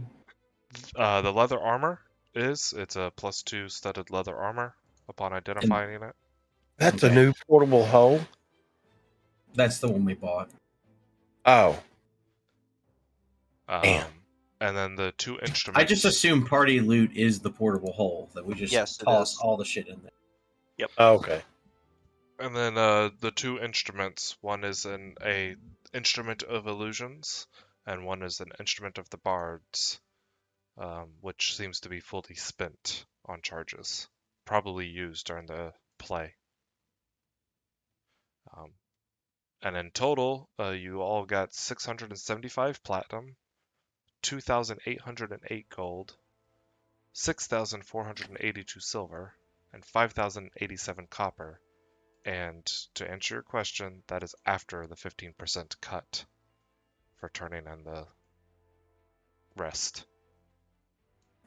So it was quite a large casket of money.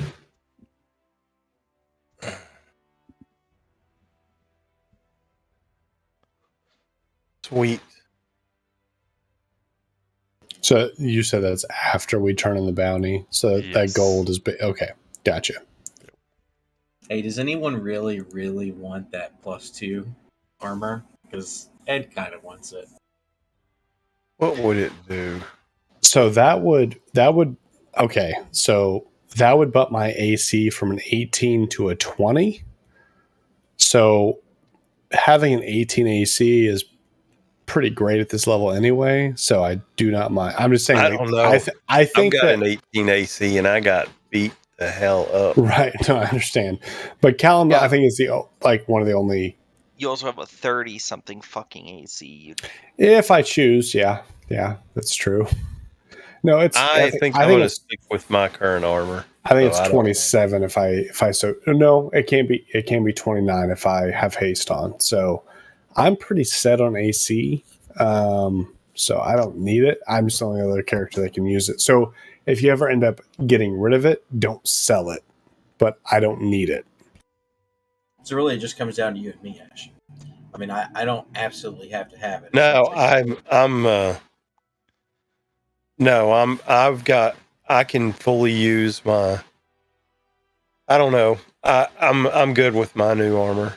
I just bought it. I'm gonna keep it. Okay.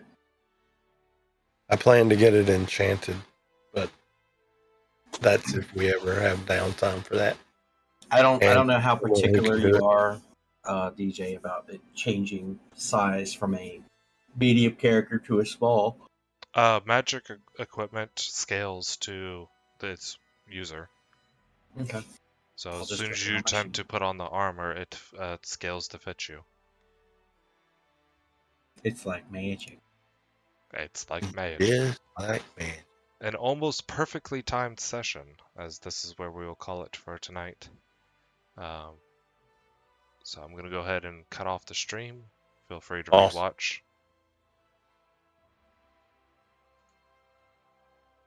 Well, congratulations.